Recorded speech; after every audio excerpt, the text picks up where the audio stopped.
ಸೇವಕರನ್ನು ಸ್ವಾಗತ ಮಾಡೋಣ.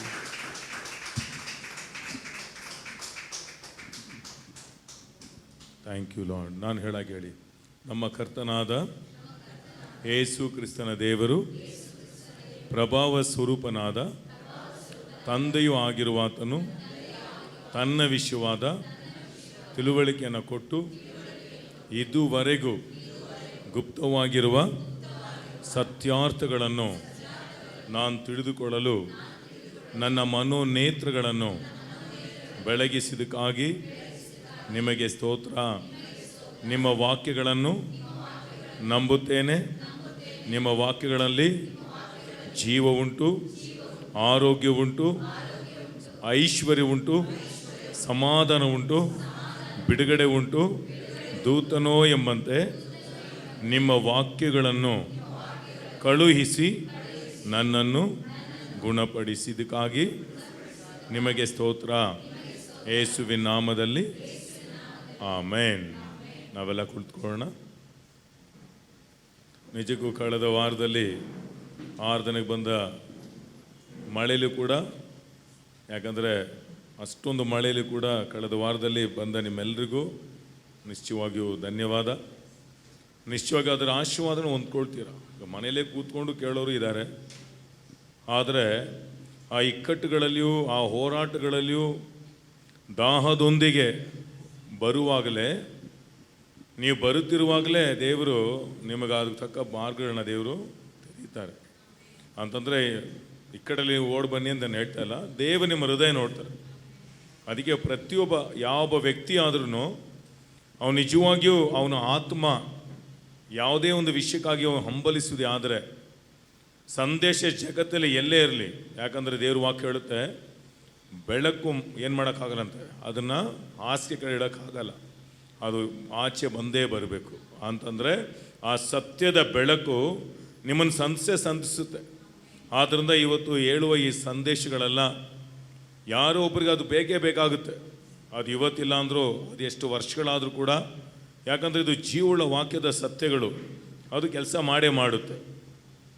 ಆದ್ದರಿಂದ ವಿಶ್ವಾಸದೊಂದಿಗೆ ಬಂದ ನಿಮ್ಮೆಲ್ಲರನ್ನು ಕೂಡ ದೇವರು ವಿಶೇಷವಾಗಿ ಆಶೀರ್ವದಿಸಿ ವಾಕ್ಯದಲ್ಲಿ ನೆಲೆಗೊಳ್ಳಿ. ವಾಕ್ಯವು ಬಲವಾದ ಕಾರ್ಯ ಮಾಡುತ್ತೆ. ದೇವರು ತನ್ನ ದೂತನೋ ಎಂಬಂತೆ ವಾಕ್ಯವನ್ನು ಕಳಿಸಿ, ಯಾವ ವಾಕ್ಯವನ್ನು ನೀವು ತೆಗೆದುಕೊಂಡಿದ್ದೀರೋ ಆ ವಾಕ್ಯವೇ ನಿಮ್ಮನ್ನು ಗುಣ ಮಾಡುತ್ತೆ. ಅಂದರೆ ವಾಕ್ಯ ನಿಮ್ಮನ್ನು ಗುಣ ಮಾಡುತ್ತೆ. ಅದೇ ನೆಗೆಟಿವ್ ವಾಕ್ಯ ತಗೊಂಡ್ರೆ ಆ ನೆಗೆಟಿವ್ ವಾಕ್ಯ ಅದು ಕೆಲಸ ಮಾಡುತ್ತೆ. ಭಯದ ವಾಕ್ಯ ನೀವು ತೆಗೆದುಕೊಂಡ್ರೆ ಭಯ ಅದು ಕೆಲಸ ಮಾಡುತ್ತೆ. ಯಾಕಂದರೆ ವಾಕ್ಯ ಏನಿದೆ, ವಾಕ್ಯದಲ್ಲಿ ಜೀವ ಇದೆ. ಆಮೇನ್. Praise the lord. ಹೋದ ವಾರದಲ್ಲಿ ನಾವು ಧನ್ಯವಾದದ ಕುರಿತಾಗಿ ನಾವು ಧ್ಯಾನಿಸ್ತಿದ್ವಿ. ಯಾಕಂದರೆ ಆಕಾಶದ ಕೆಳಗೆ ಜೀವಿಸುವ ಜೀವಿತದ ಕುರಿತಾಗಿ ನಾವು ಧ್ಯಾನ ಮಾಡ್ತಾ ಇದ್ದೇವೆ. ಆಮೇನ್. ಪ್ರಾರ್ಥನೆ ಅವಕಾಶಗಳಿಗೆ ಬಾಗಿಲು ತೆರೆಯುತ್ತೆ. ನೀವು ಎಷ್ಟು ಪ್ರಾರ್ಥನೆ ಅಂದರೆ ಅದು ಕೊಡಿ ದೇವರೇ, ಇದು ಕೊಡಿ ದೇವರೇ ಅಂತ ಲಿಸ್ಟ್ಗಳು ಹಾಕೋ ವ್ಯಕ್ತಿಗಳಾಗಿರಬಾರ್ದು.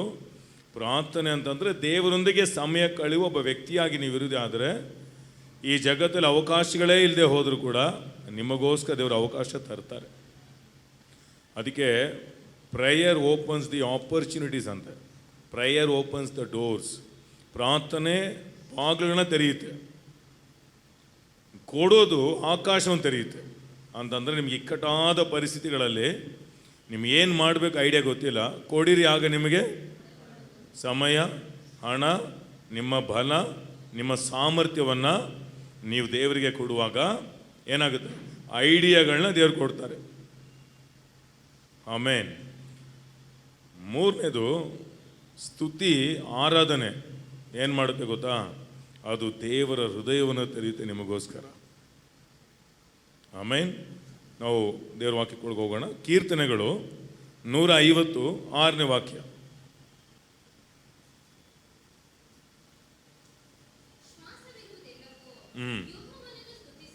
ಎಷ್ಟು ಜನಕ್ಕೆ ಇವತ್ತು ಶ್ವಾಸ ಇದೆ? ಇದೆಯಾ? ಆಗ ನೀವು ದೇವರಿಗೆ ಸ್ತೋತ್ರ ಮಾಡಬೇಕು. ಕಾರಿರೋರಲ್ಲ, ಗಾಡಿ ಇರೋರಲ್ಲ, ಮನೆ ಇರೋರಲ್ಲ ದೇವರಿಗೆ ಸ್ತೋತ್ರ ಮಾಡಿ ಅಂತ ಹೇಳಿಲ್ಲ. ಶ್ವಾಸ ಇದೆಯಾ ಇವತ್ತು? ನಿಜವಾಗ್ಲೂ ನೀವು ಬದುಕಿದ್ದೀರಾ? ಆಗ ನೀವು ದೇವರಿಗೆ ಸ್ತೋತ್ರ ಮಾಡಿ. ಯಾಕೆ? 1 ಥೆಸಲೋನಿಕರ್ 5ನೇ ಅಧ್ಯಾಯ 18ನೇ ವಾಕ್ಯ. ಇವತ್ತು ಈ ಧನ್ಯವಾದದಲ್ಲಿ ಕಳೆದ ವಾರದಲ್ಲಿ ಸ್ವಲ್ಪ ವಿಷಯಗಳನ್ನ ಬಿಟ್ಬಿಟ್ಟೆ. ಇವತ್ತು ಒಂದು ಸ್ವಲ್ಪ ಆಳವಾಗಿ ಅದ್ರ ಬಗ್ಗೆ ನಾವು ನೋಡೋಣ. ಯಾಕೆಂದರೆ ಯಾವುದೇ ವಿಷಯ ನಾವು ತಿಳ್ಕೊಂಡು ಮಾಡುವಾಗ ಅದು ಬಲವಾಗಿ ಕೆಲಸ ಮಾಡುತ್ತೆ.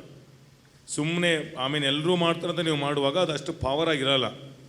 ಆದರೆ ಯಾವುದೇ ಒಂದು ವಿಷಯ ನಾವು ತಿಳ್ಕೊಂಡು ಮಾಡುವಾಗ ನಿಮ್ಮ ಅರಿದಲ್ಲಿ ನಿಮ್ಮಲ್ಲಿ ಆ ವಿಶ್ವಾಸ ಬರುತ್ತೆ. ಆಗ ನೀವು ಅದನ್ನು ಮಾಡುವಾಗ 100ಕ್ಕೆ 100 ಕೆಲಸ ಮಾಡೇ ಮಾಡುತ್ತೆ. ಓದೋಣ 1 ಥೆಸಲೋನಿಕರ 5:18. ಎಲ್ಲದರಲ್ಲಿಯೂ ಕೃತಜ್ಞತಾ ಸ್ತುತಿಯನ್ನು ಮಾಡಿರಿ, ಇದೇ ನಿಮ್ಮ ವಿಷಯವಾದ ಕ್ರಿಸ್ತ ಯೇಸುವಿನಲ್ಲಿ ತೋರಿ ಬಂದ ದೇವಚಿತ್ತ. ಏನು ಬ್ರದರ್ ಪಾಸ್ಟರ್, ದೇವಚಿತ್ತ ಏನು ಮಾಡಬೇಕು? ಫಸ್ಟ್ ದೇವನಿಗೆ ಕೃತಜ್ಞತಾ ಸ್ತೋತ್ರಗಳನ್ನ ಮಾಡೋದನ್ನ ಕಲೀರಿ. ಯಾಕಂದರೆ ದೇವರೆಷ್ಟೋ ಉಪಕಾರ ನಮ್ಮ ಜೀವನದಲ್ಲಿ ಮಾಡಿದ್ದಾರೆ. ಯಾಕಂದ್ರೆ ಅನೇಕರಿಗೆ ಕೃತಜ್ಞತಾ ಹೃದಯ ಇಲ್ಲ. ಚಿಕ್ಕ ಚಿಕ್ಕ ವಿಷಯಗಳಿಗೆ ನೀವು ಕೃತಜ್ಞತೆ ಹೇಳೋರಾಗಿರೋದೇ ಆದರೆ ನಿಶ್ಚಯವಾಗಿಯೂ ನೆಕ್ಸ್ಟ್ ಹಂತ ದೇವ್ರು ತೋರಿಸೋರಾಗಿರುವರು. ಯಾಕೆ ನಾನು ಕೃತಜ್ಞತೆ ಹೇಳಬೇಕು? ಯಾಕಂದರೆ ದೇವರು ನಮಗೆ ಮಾಡಿರೋದು ಎಣಿಸಲಾರವುಗಳು. ಆಮೇನ್. ಅದೊಂದು ಕಮ್ಯಾಂಡ್. ಅದು ನಿಮ್ಮ ಜೀವನದಲ್ಲಿ ರಕ್ಷಣೆ ಹೊಂದಿ ಇದುವರೆಗೂ ನಿಮಗೇನೆಲ್ಲ ಬಂದಿದೆಯೋ ಅದೆಲ್ಲ ಉಳ್ಕೊಳ್ಬೇಕಂದ್ರೆ ನೀವು ಧನ್ಯವಾದ ಹೇಳೋ ವ್ಯಕ್ತಿಗಳಾಗಿರಬೇಕು. ಯಾಕಂದರೆ ಮಲಾಕಿ ಬರೆದ ಪುಸ್ತಕ 2ನೇ ಅಧ್ಯಾಯ 1-2 ಹೇಳುತ್ತೆ. ಓದೋಣ. ಮಲಾಕಿ 2:1-2. ಯಾಜಕರೇ ಅಂತಂದರೆ ಬರೀ ಸೇವಕರಿಗಲ್ಲ. ಎಷ್ಟು ಜನ ಯೇಸು ಸ್ವಾಮಿಯ ಸ್ವಂತ ರಕ್ಷಕನಾಗಿ ನೀವು ಅಂಗೀಕರಿಸಿಕೊಂಡು ನೀವು ರಕ್ಷಣೆ ಹೊಂದಿದ್ದೀರೋ ನೀವು ಯಾಜಕರು, ರಾಜಗಳಾಗಿದ್ದೀರ. ಈಗ ನಿಮಗೇನೆ. ಆಮೇನ್. ನನಗೂ ಏನು ಹೇಳ್ತಿದ್ದಾರೆ ಓದಿ. ಈ ಅಪ್ಪಣೆಯು ಇದು ನಿಮಗಾಗಿದೆ. ಸೇನಾಧೀಶ್ವರ ಯೆಹೋವನು ಇಂತನು ತಾನೇ ನನ್ನ ನಾಮವನ್ನು ಘನಪಡಿಸಬೇಕೆಂಬ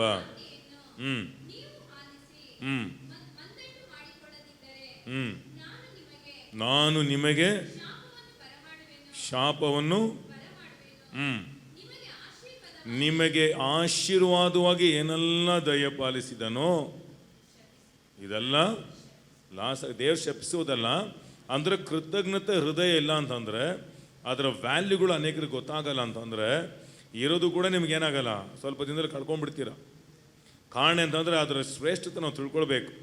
ದೇವ್ರು ಯಾರನ್ನೂ ಶಪಿಸಲ್ಲ, ಅದೊಂದು ಪ್ರಮಾಣ ಅದು. ಹಾಗಾದರೆ ದೇವರನ್ನ ಸ್ತುತಿಸೋದು, ದೇವರನ್ನ ಸ್ತೋತ್ರ ಮಾಡೋದು ಏನದು? ದೇವರ ಚಿತ್ತವಾಗಿದೆ. ಶ್ವಾಸ ಇರುವುದೆಲ್ಲ ದೇವರನ್ನ ಸ್ತೋತ್ರ ಮಾಡಬೇಕು. ಆಮೇಲೆ ಯಾವುದೋ ಒಂದೇನು ಆದೇಶವಾಗಿದೆ. ಹಾಗಾದ್ರೆ ಏನೆಲ್ಲ ಇದು ಅದೆಲ್ಲ ಉಳ್ಕೊಳ್ಬೇಕಾ ನಿಮ್ಮ ಜೀವನದಲ್ಲಿ? ಅದು ಇನ್ಕ್ರೀಸ್ ಆಗಬೇಕು. ಈಗ ಏನು ಹೊಂದ್ಕೊಂಡ್ರೋ ಈಗ ಅದು ದಿನೇ ದಿನೇ ಏನಾಗಬೇಕು? ಇನ್ಕ್ರೀಸ್ ಆಗಬೇಕು. ಯೆರೆಮೀಯ 30ನೇ ಅಧ್ಯಾಯ 19-20. ಯಾಕೆ ವಾಕ್ಯ ಹೇಳ್ತೀನಿ ಸ್ವಲ್ಪ ಜ್ಞಾಪಕ ಪಡಿಸ್ತೇನೆ. ಇವತ್ತು 5 ರೀತಿಯಾಗಿ ನೀವು ದೇವರಿಗೆ ಸ್ತೋತ್ರ ಮಾಡೋದನ್ನು ಕಲಿಸ್ಕೊಡ್ತೇನೆ. ಆಗ ಆ ಥರ ದೇವರಿಗೆ ಸ್ತೋತ್ರ ಹಾಗೂ ಯಾವ ರೀತಿಯಾಗಿ ನಾನು ಸ್ತೋತ್ರ ಮಾಡ್ಬೋದು ದೇವರಿಗೆ, ಅದನ್ನು ಸರಿಯಾಗಿ ರೀತಿ ತಿಳ್ಕೊಳ್ಳುವಾಗ ಅದರ ಎಫೆಕ್ಟ್, ಅದರ ರಿಸಲ್ಟ್ಗಳನ್ನ ನೋಡಲು ಸಾಧ್ಯ. ಓದೋಣ. ಯೆರೆಮೀಯ 30:19. ಅವುಗಳಿಗಿಂದ ಸ್ತೋತ್ರವು. ನೋಡಿ, ದೇವ್ರ ವಾಕ್ಯ ಇದು. ಅಂದರೆ ನೀವು ನಿಜವಾಗಿಯೂ ಈ ವಾಕ್ಯಗಳನ್ನ ಕೇಳಿ ನೀವು ಸ್ತೋತ್ರ, ಸ್ತುತಿ, ಸ್ತೋತ್ರ, ಆರಾಧನೆ ಮಾಡ್ತಾ ಇದ್ದೀರಾ ಅಂದರೆ ನಿಮ್ಮ ಜೀವನದಲ್ಲಿ ನೀವು ಕೊಂಚವಾಗಿರೋದಕ್ಕೆ ಸಾಧ್ಯ ಇಲ್ಲ. ನೀವು ನಿಶ್ಚಯವಾಗಿ ನೀವು ಅಭಿವೃದ್ಧಿ ಆಗ್ತಾ ಇರುವಿರಿ. ನಿಮಗೆ ಆ ನಿಶ್ಚಯ ಬಂದ್ಬಿಡುತ್ತೆ, ದೇವ್ರು ನನ್ನನ್ನು ಕೊಂಚವಾಗಿರೋದಕ್ಕೆ ಸಾಧ್ಯನೇ ಇಲ್ಲ. ನೋಡಿ, ವಾಕ್ಯ ಫುಲ್ಲ ಓದಿ, ಅರ್ಥ ಆಗುತ್ತೆ ನಿಮಗೆ. ಓದಿ. ಸ್ತೋತ್ರವು ವಿನೋದ ಪಡುವವರ ಕೇಳಿಸುವವು. ನಾನು ಆ ಜನರನ್ನು ಏನು ಮಾಡುವನು? ಸಾಯಿಸುವನಂತ ಬರ್ತಾರೆ. ಏನಂತ ಹೇಳಿದ್ದಾರೆ? ಹೆಚ್ಚಿಸುವೆನು. ಅಂದರೆ ನಿಮ್ಮ ಸ್ಯಾಲ್ರಿ ಇನ್ಕ್ರೀಸ್ ಆಗುತ್ತೆ, ನಿಮ್ಮ ಜ್ಞಾನ ಅಭಿವೃದ್ಧಿ ಆಗುತ್ತೆ, ಸಾಮರ್ಥ್ಯ ಹೆಚ್ಚಾಗುತ್ತೆ. ಆಮೇಲೆ ಇನ್ನೂ ನೀವು ಕೊಂಚವಾಗಿರೋದಕ್ಕೆ ಸಾಧ್ಯನೇ ಇಲ್ಲ. ಆಮೇಲೆ ಅವರನ್ನು ಯಾರು ಘನಪಡಿಸ್ಬೇಕು? ಮನುಷ್ಯ ಘನಪಡಿಸಿದ್ರೆ 2 ದಿವಸ ಮಾತ್ರನೇ. ಅದು ದೇವ್ರು ಘನಪಡಿಸಿದ್ರೆ ಪರ್ಮನೆಂಟ್ ಘನಪಡಿಸ್ತಾರೆ. Hallelujah, praise the lord. ಅಂದ್ರೆ ಸ್ತೋತ್ರ ಮಾಡೋ ದೇವರೇ ಸ್ತೋತ್ರ ಸ್ತೋತ್ರ ಸ್ತೋತ್ರ. ಇವತ್ತು ಅನೇಕ ವಿಶ್ವಾಸಿಗಳು ಏನಾಗ್ಬಿಟ್ಟಿದೆ ಅಂದರೆ, ಈಗ ಸ್ತೋತ್ರ ಮಾಡಿ ಪ್ರೇಯರ್ ಮಾಡಬೇಕು ಪಾಸ್ಟರ್, ಹೇಗೆ ಮಾಡಬೇಕು? ಇವತ್ತು ಅನೇಕರು ಹೇಗೆ ಪ್ರೇಯರ್ ಮಾಡ್ತಾರೆ, ಸೋದರ ಸೋದರ ಸೋದರ ಸೋದರ ಸೋದರ ಅಲೆಲುಯ ಅಲೆಲುಯ ಅಲೆಲುಯ ಅಲೆಲುಯ ಓ ಸನ್ನ ಸೋದರ ಸೋದರ ಸೋದರ. ಅನೇಕರು ಪ್ರಾರ್ಥನೆಗಳು ನೀವು ನೋಡಿ, ಇದು ಹೇಳಿ ಹೇಳಿ ಹೇಳಿ ಹೇಳಿ ಪ್ರೇಯರ್ ಅಂತ ಬಂದ್ಬಿಟ್ರೆ ಅಷ್ಟೇ. ಏನಂತಂದರೆ ಸೋದರ ಸೋದರ ಸೋದರ ಜರ ಜರ ಜರ ಜರ ಜರ ಜರ ಜರ ಜರ ಅಲೆಲುಯ ಅಲೆಲುಯ ಅಲೆಲುಯ. ಹೇಗಿದೆ ಅಂತಂದರೆ ಕೇಳೋರು ಕೂಡ, ಯಾಕಂದ್ರೆ ನಾವು ಅಂಥ ಸಭೆಗಳಿದ್ದು ಬಂದು ಅದಕ್ಕೆ ಹೇಳ್ತಾರದು. ಸ್ತೋತ್ರ ಅಂದರೆ ಏನು? ದೇವರು ನನಗೆ ಮಾಡಿದ ಉಪಕಾರಗಳಿಗೆ ನಾನು ದೇವರಿಗೆ ಧನ್ಯವಾದ ಮಾಡಬೇಕು. ಏನೆಲ್ಲ ದೇವ್ರು ಸಹಾಯ ಮಾಡಿದ್ದಾರೆ, ಇವತ್ತು ನಾನು ನೋಡುವ ಕಣ್ಗಳು ದೇವ್ರು ಕೊಟ್ಟಿದ್ದಾರೆ. ಈ ದಿನಗಳಲ್ಲಿ ನೀವು ಆ ವ್ಯಾಲ್ಯೂ ಗೊತ್ತಾಗುತ್ತೆ ನಿಮಗೆ, ಜೀವನದ ವ್ಯಾಲ್ಯೂಗಳು ಏನಂತ ನಿಮ್ಗೆ ಗೊತ್ತಿರಬೇಕು. ಇವತ್ತು ಬದುಕಿದ್ದೀವಿ ಅಂತಂದರೆ ನಿಜವಾಗ್ಲೂ ದೇವ್ರ ಕೃಪೆನೇ.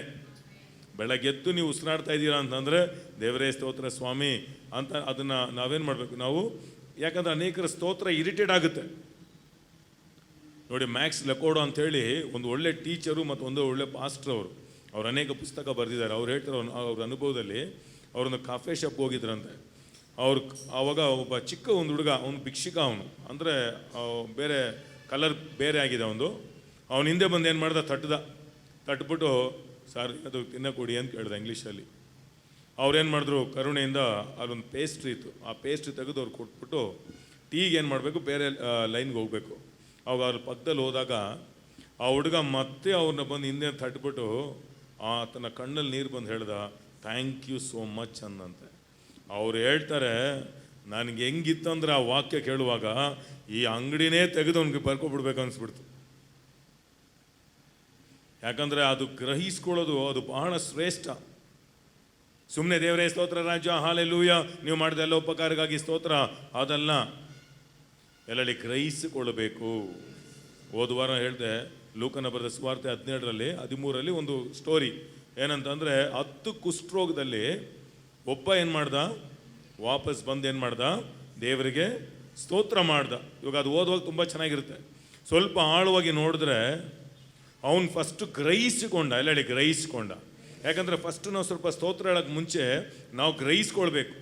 ಅಬ್ರಹಾಂ ಗ್ರಹಿಸ್ಕೊಂಡ. ಯಾಕಂದರೆ ಅಬ್ರಹಾಂ ಅವನೊಂದು ಯುದ್ಧಕ್ಕೆ ಹೋಗ್ತಾ ಇದ್ದಾನೆ. ಎಷ್ಟು ಜನ ಜೊತೆಗೆ? 318 ಜನರೊಂದಿಗೆ ಅವನು ಒಂದು ಯುದ್ಧಕ್ಕೆ ಹೋಗ್ತಿದ್ದಾನೆ. ಅಂತಂದರೆ 5 ರಾಜರನ್ನ ಫೇಸ್ ಮಾಡ್ತಿದ್ದಾನೆ. ಈಗ 5 ರಾಜ ಫೇಸ್ ಮಾಡ್ಬೇಕಂದ್ರೆ ಈಸಿ ಅಲ್ಲ. ನೀವು ಯಾವುದೇ ಯುದ್ಧ ತಗೊಳ್ಳಿ, ಇಲ್ಲೊಂದು 50 ಜನ ಸತ್ತಿರ್ತಾರೆ, ಅಲ್ಲೊಂದು 50 ಜನ ಸತ್ತಿರ್ತಾರೆ. ಆದರೆ ಅಬ್ರಹಾಮನ ಯುದ್ಧಕ್ಕೆ ಹೋಗುವಾಗ ಈತನ ಬಳಿ ಒಬ್ಬರು ಕೂಡ ಸತ್ತಿಲ್ಲ. ಅದಕ್ಕೆ ಅವನು ನೋಡುವಾಗ ಇದು ನಿಜವಾಗಿಯೂ ನಮ್ಮ ಶಕ್ತಿ ಅಲ್ಲವೇ ಅಲ್ಲ, ಇದು ನಮ್ಮ ಸಾಮರ್ಥ್ಯಗಳೇ ಅಲ್ಲ, ನಾವೆಲ್ಲ ಯುದ್ಧಕ್ಕೆ ಟ್ರೈನ್ ಮಾಡಲ್ಪಟ್ಟವರಲ್ಲ, ನಾವೆಲ್ಲ ಕುರಿ ಮೇಯಿಸುವವರು. 5 ರಾಜರನ್ನ ಹೋಗಿ ನಾವು ಯುದ್ಧ ಮಾಡ್ಕೊಂಡು ಬಂದಿದ್ದೀವಿ, ಒಬ್ಬರು ಕೂಡ ಸತ್ತಿಲ್ಲ ಅಂತಂದರೆ ಇದು ನಿಶ್ಚಯವಾಗಿಯೂ ದೇವರ ಅನುಗ್ರಹನೇ. ಅದನ್ನು ಯಾವಾಗ ಅವ್ನು ಗ್ರಹಿಸ್ಕೊಂಡು ನೋಡಿ, ಅವನು ದೇವರಿಗೆ ಸ್ತೋತ್ರಗಳೆಲ್ಲ ಆರಂಭಿಸಿದನು. ಹಾಗೆ ದಾವೀದ್ ಕೂಡ ಅವನ ಜೀವನದಲ್ಲಿ ನೋಡಿ, ಅವನು ರಾಜನಾಗೋಕ್ಕೆ ಮುಂಚೆ ಅವನೇನಾಗಿದ್ದ, ಅವನು ಕುರುಬನಾಗಿದ್ದ. ಆ ಕುರುಬ ಅವನು ಸ್ವಲ್ಪ ಯೋಚನೆ ಮಾಡಿ ನೋಡ್ತಾನೆ, ಅವನ ಜೀವನದಲ್ಲಿ ಒಂದು ಸಮಸ್ಯೆ ಬಂತು. ಏನು ಸಮಸ್ಯೆ? ಗೋಲಿಯತ್ ಎಂಬ ಸಮಸ್ಯೆ ಬಂತು. ಆಗ ಒಂದು ಚಿಕ್ಕ ಒಂದು ಕಲ್ಲು ತಗೊಂಡು ಏನು ಮಾಡ್ದ, ಆ ಗೋಲಿಯತನ್ನು ಹೊಡೆದ. ಈಗ ಆ ಕಲ್ಲಲ್ಲೆಲ್ಲ ಶಕ್ತಿ ಇರೋದು, ಅಲ್ಲಿ ದೇವರ ಶಕ್ತಿ ಇತ್ತು ಅಲ್ಲಿ. ಹಾಗಾದರೆ ಈಗ ಅವನೇನು, ಅದಕ್ಕೆ ನೋಡಿ ಕೀರ್ತನಗಾರ, ಈ ಕೀರ್ತನೆ ಪುಸ್ತಕ ಬರೆದಿದ್ದು ಯಾರು ಬರೆದಿದ್ದು? ಅದಕ್ಕೆ 146, 118, 112, 115, 146ರಿಂದ 150 ಇದೆಲ್ಲ ಕೀರ್ತನೆ ಓದಿ ನೋಡಿ. ಯೆಹೋವನಿಗೆ ಕೃತಜ್ಞ ಸ್ತುತಿ ಮಾಡಿರಿ, ಆತನು ಒಳ್ಳೆಯವನು, ಆತನ ಕೃಪೆಯು ಶಾಶ್ವತವಾದದ್ದು. 136ನೇ ಕೀರ್ತನೆ ನೋಡಿದ್ರೆ ಎಲ್ಲ ಅದೇನೆ. ಅದಕ್ಕೆ ಒಂದು ತಮಿಳೊಂದು ಹಾಡಿದೆ, ಆರಾಧನೆ ವೀರನಿಗೆ ಪ್ರಮೋಷನ್ ನಿಶ್ಚಯ. ಆರಾಧನೆ ಮಾಡುವವನಿಗೆ ಪ್ರಮೋಷನ್ ನಿಶ್ಚಯ ಇದೆ. ಅದಕ್ಕೇ ದಾವೀದನು ಒಬ್ಬ ಆರಾಧನೆ ಮಾಡುವ, ಸ್ತುತಿ ಮಾಡುವ ಒಬ್ಬ ವ್ಯಕ್ತಿಯಾಗಿದ್ದರಿಂದಲೇ ಗೋಲಿಯತ್ ಸಮಸ್ಯೆ ಬಂದಾಗ ಒಂದು ಚಿಕ್ಕ ಕಲ್ಲು ನೋಡಿ, ಐಡಿಯಾಸ್ ದೇವ್ರು ಕೊಡ್ತಾರೆ. ಆಗ ಅವ್ನು ನೋಡಿದಾಗ ಅಷ್ಟು ದೊಡ್ಡ ಬೆಟ್ಟವಾಗಿರುವ ಗೋಲಿಯತ್ ಬಿದ್ದಿದ್ದಾನೆ ಅಂತಂದರೆ, ಈಗ ಅವನು ಸಿಂಹಾಸನ ಕುತ್ಕೊಳ್ಳೋದು ಒಂದು ಯೋಚನೆ ಮಾಡಿರ್ತಾನೆ, ಅವತ್ತೇ ನಾನು ಸತ್ತಿರಬೇಕು ಆ ಒಂದು ರಾಕ್ಷಸನ ಕೈಯಲ್ಲಿ. ಇವತ್ತು ನಾನು ಬದುಕಿರೋದಕ್ಕೆ ಕಾರಣ ಏನು? ದೇವರೇ ಅದಕ್ಕೆ ಕಾರಣ. Hallelujah, praise the lord. ಅದಕ್ಕೆ ಸ್ತೋತ್ರ ಹೇಳೋದು ಕೂಡ ಸುಮ್ಮನೆ ಬಾಯಿಗೆ ಬಂದಾಗ ದೇವರೇ ಸ್ತೋತ್ರ, ಒಳ್ಳೆ ಮನೆ ಕೊಡೋದಕ್ಕಾಗಿ ಸ್ತೋತ್ರ, ಒಳ್ಳೆ ಬಟ್ಟೆ ಕೊಡೋದಕ್ಕಾಗಿ ಸ್ತೋತ್ರ, ಅದೆಲ್ಲ ಸ್ವಲ್ಪ ನಿಲ್ಲಿಸಿ ಯೋಚಿಸಿ, ದೇವರೇ ಇವತ್ತು ನಾನು ನಿಜವಾಗಿಯೂ ಬದುಕಿದ್ದೀನಿ ಅಂತಂದರೆ ಅದು ನಿಶ್ಚಯವಾಗಿಯೂ ಕಾರಣ ಏನು? ಅದು ನಾವು ಗ್ರಹಿಸ್ಕೊಳ್ಬೇಕು. ಆ ನೋವು ಸ್ವಲ್ಪ ಯೋಚನೆ ಮಾಡಿ ನೋಡಿ. ಒಂದು ವರ್ಷ 1 ತಿಂಗಳು ಆ ನಾವೆಲ್ಲಿದ್ದಾನೆ ಇಡೀ ಜಗತ್ತೇ ಅಳೆದೋಯ್ತು. ಅವನ ಆಚೆ ಬರುವಾಗಲೇ ಅವ್ನು ಫೀಲ್ ಆಯ್ತು ಏನಂತಂದರೆ, ಇಡೀ ಜಗತ್ತೇ ನಾಶ ಆಗೋಯ್ತು, ನಾನೊಬ್ಬ ನನ್ನ ಕುಟುಂಬ ಮಾತ್ರ ಬದುಕಿದೆ ಅಂದರೆ. ಅದಕ್ಕೆ ನೋಡಿ, ಆ ಬೋಟ್ ಓಪನ್ ಮಾಡಿದ ತಕ್ಷಣ ಬಂದು ಒಂದು ದೇವರಿಗೆ ಬಲಿ ಸಲ್ಲಿಸ್ದ. ದೇವ್ರು ತಿರುಗಿ ಹೇಳಲ್ಲ, 1 ವರ್ಷದಿಂದ ಹೇಳಿದ್ನಲ್ವಾ ನೀನು ಇದೆಲ್ಲ ಏನು ಮಾಡು, ಸೇರಿಸಿಡು ನನಗೆ ಬಲಿ ಕೊಡೋದಕ್ಕೆ. ದೇವರು ಒಂದು ಸತಿ ಹೇಳ್ತಾರೆ ಅಷ್ಟೇ. ಆದ್ರೆ ಒಬ್ಬ ವ್ಯಕ್ತಿ ಗ್ರಹಿಸಿಕೊಂಡು ಮಾಡುವಾಗ, ಅದಕ್ಕೆ ದಶಮ ಭಾಗ ಆಗಲಿ, ಕಾಣಿಕೆ ಆಗಲಿ, ದೇವ್ರ ಆಲಿಗೆ ಬರೋದಾಗಲಿ, ದೇವ್ರು ಮತ್ತೆ ಮತ್ತೆ ಮತ್ತೆ ಮತ್ತೆ ಬಲವಂತ ಮಾಡಲ್ಲ ಯಾರಿಗೂ. ಅದನ್ನು ಗ್ರಹಿಸ್ಕೊಳ್ಬೇಕು ಅಂತಂದರೆ ನಿಮ್ಮ ಜೀವನದಲ್ಲಿ ಅನೇಕ ಅದ್ಭುತ ನಡೆಯುವಾಗ ನಿಮ್ಮ ಕೊಡೋದಾಗಲಿ, ದೇವನ ಸ್ತುತಿಸೋದಾಗಲಿ, ದೇವನ ಸನ್ಮಾನ ಮಾಡೋದಾಗಲಿ, ಏನೋ ಒಂದು ಫಾರ್ಮುಲಾ ನಾನು ಆಶ್ವಸಿಸಿದರೆ ಏನೋ ಕೊಡಲೇಬೇಕಂತೇಳಿ ನೀವು ಆ ರೀತಿಯಾಗಿ ಕೊಡೋದೇ ಆದರೆ ಅದು ದೇವರಿಗೆ ಮೆಚ್ಚುಗೆಯಾಗಿರೋದಿಲ್ಲ. ಯಾವಾಗಲೂ ಅದ್ರ ಹಿಂದೆ ಒಂದು ಥಾಟ್ ಇರಬೇಕು. ಏನಂತಂದರೆ, ಇವತ್ತು ನಾನು ಒಂದು ತಿಂಗಳೆಲ್ಲ ಕೆಲಸಕ್ಕೆ ಹೋಗಿದ್ದೇನೆ, ಯಾವ ಕಾಯಿಲೆ ಇಲ್ಲದೆ, ಯಾವುದೇ ಸಮಸ್ಯೆ ಇಲ್ಲದೆ, ಇವತ್ತು ಆರೋಗ್ಯವಾಗಿ ಸಮಾಧಾನವಾಗಿ, ನಿಜವಾಗ್ಲೂ ಈ ಹಣ ಎಲ್ಲ ಹಾಸ್ಪಿಟ್ಲಿಗೋ ಅಥವಾ ಎಲ್ಲೋ ಕಳೆದೋಗ್ಬೇಕಾಗಿತ್ತು, ಇಲ್ಲಿವರೆಗೂ ದೇವರೇ ನಾನು ಆರೋಗ್ಯವಾಗಿ ಬಲವಾಗಿ ಇಟ್ಟಿದ್ದೆಲ್ಲ ಸ್ವಾಮಿ, ಇದಕ್ಕೆ ನಾನು ಅರ್ಹನೇ ಅಲ್ಲ, ಇದಕ್ಕೆ ನೀನೇ ಅರ್ಹನು ಅಂತ ನೀವು ಯಾವಾಗ ನೀವು ಸ್ತೋತ್ರ ಮಾಡ್ತಿರೋ, ದೇವರ ದಯೆ ನಿಮ್ಮ ಮೇಲೆ ಇಳಿಲಾರಂಭಿಸುತ್ತದೆ. ಅದಕ್ಕೆ ಒಂದು ಅನೇಕರು ಫಾರ್ಮುಲಾ ಅನ್ಕೊಂಡ್ಬಿಡ್ತಾ ಇತ್ತು. ಫಾರ್ಮುಲಾ ಅಲ್ಲ, ಇದು ಹೃದಯಕ್ಕೂ ಆಮೇಲೆ ನಿಮ್ಮ ಕೈಗೂ ನಿಮ್ಮ ಜೀವನಕ್ಕೂ ದೇವರಿಗೂ ಬಹಳ ಸಂಬಂಧಪಟ್ಟದಿದು.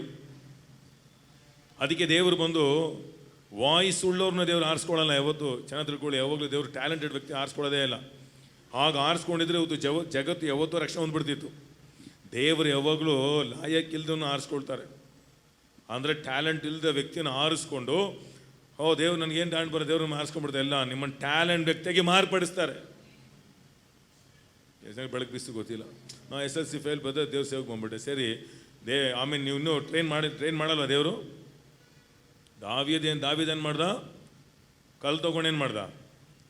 ಗೋಲಿಯತನ್ನ SSLC ಪಾಸು ಅಲ್ಲೇ ಬಿಟ್ಬಿಟ್ರೆ ದೇವರು ಏನು ಮಾಡಿದ್ರು? ಈಗ ಅವನಿಗೆ ಕತ್ತಿ ಹಿಡಿಯುವ ಟ್ರೈನಿಂಗ್ ಕೊಟ್ಟರು ದೇವರು. ಇಲ್ಲ ದೇವರೇ, ಅಷ್ಟು ದೊಡ್ಡ ರಾಕ್ಷಸನ್ನ ಏನು ಮಾಡಿಬಿಟ್ಟೆ, ನಾನು ಕಲ್ಲಲ್ಲೇ ಹೊಡೆದು ಸಾಯಿಸ್ಬಿಟ್ಟೆ, ಇನ್ಮೇಲೆ ಬರೋ ರಾಜ್ಯರನ್ನ ಇನ್ಮೇಲೆ ಕಲ್ಲಲ್ಲೇ ಹೊಡೆದು ಸಾಯಿಸ್ತೀನಿ, ಎಲ್ಲ ಕಲ್ಲುಗಳನ್ನ ಹಾಯ್ಕೊಳ್ರಿ, ನಾನು ಇದೇ ಟ್ರೈನಿಂಗ್ ಕೊಟ್ಬಿಡ್ತೀನಿ ಎಲ್ರಿಗೂ. ಹಾಗಲ್ಲ. ಅದಕ್ಕೆ ಕೀರ್ತನೆ 18 ಹೇಳುತ್ತೆ, ನೀನು ನನ್ನ ಕೈಗೆ ಏನು ಮಾಡಿವಿ? ಯುಕ್ತ ವಿದ್ಯೆಗಳನ್ನು ಕಲಿಸಿಕೊಡೋದ್ರಿಂದಲೇ ನಾನು ತಾಮ್ರದ ಬಿಲ್ಲು ಕೂಡ ಏನು ಮಾಡಿಬಿಡ್ತೇನೆ ನಾನು.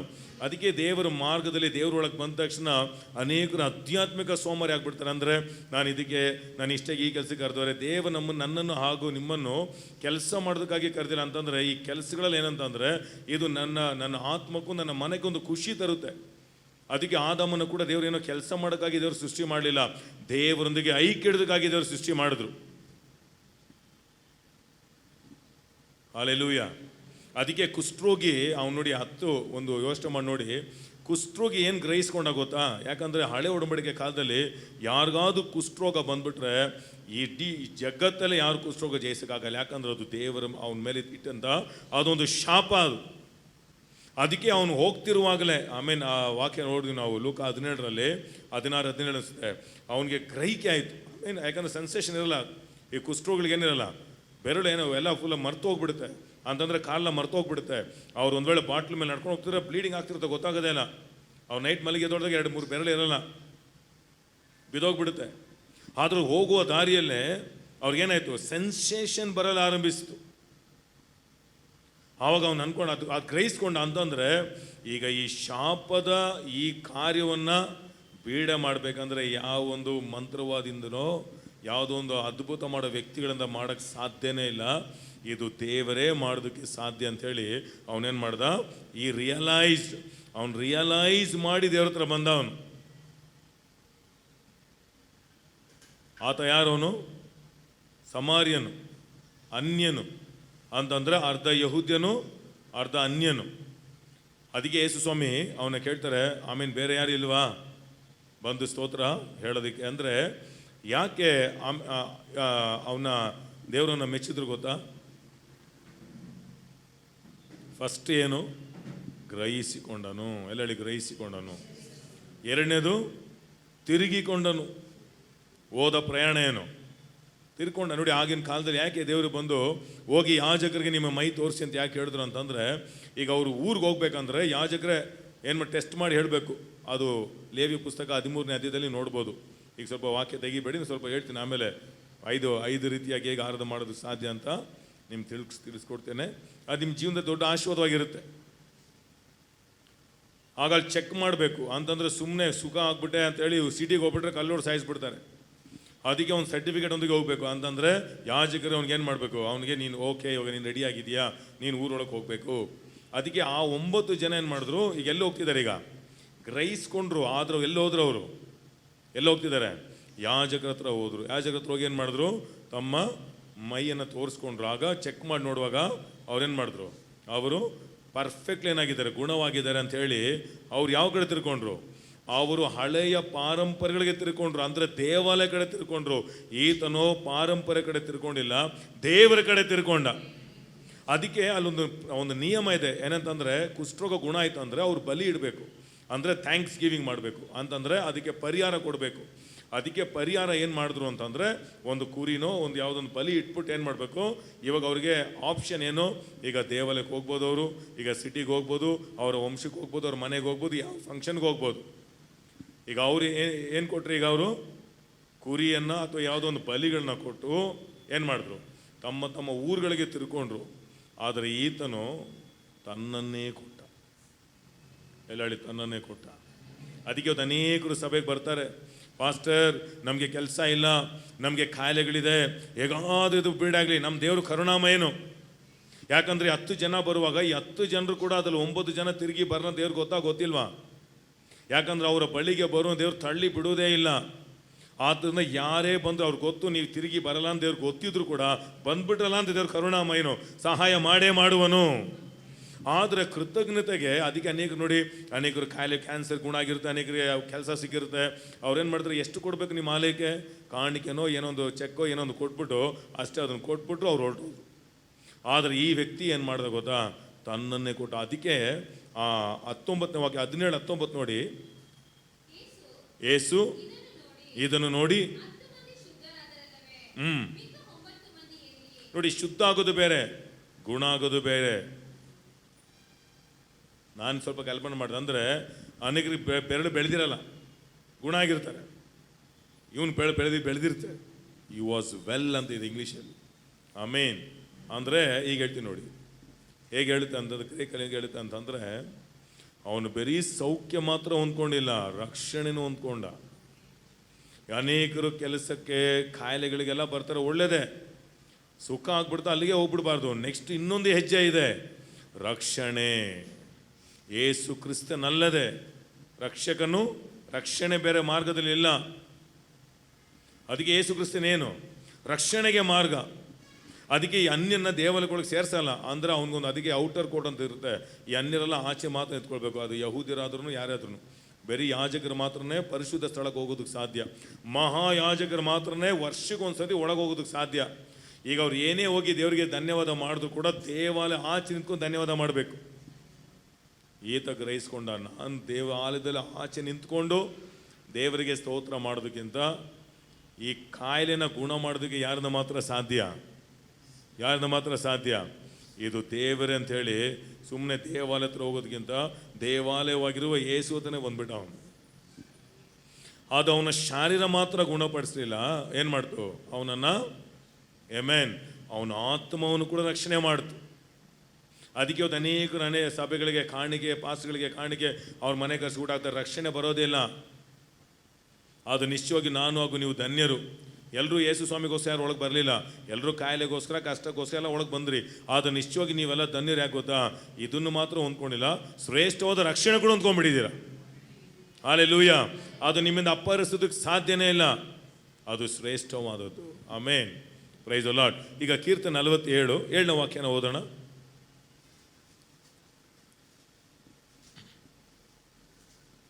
ಕೀರ್ತನೆ 47:7.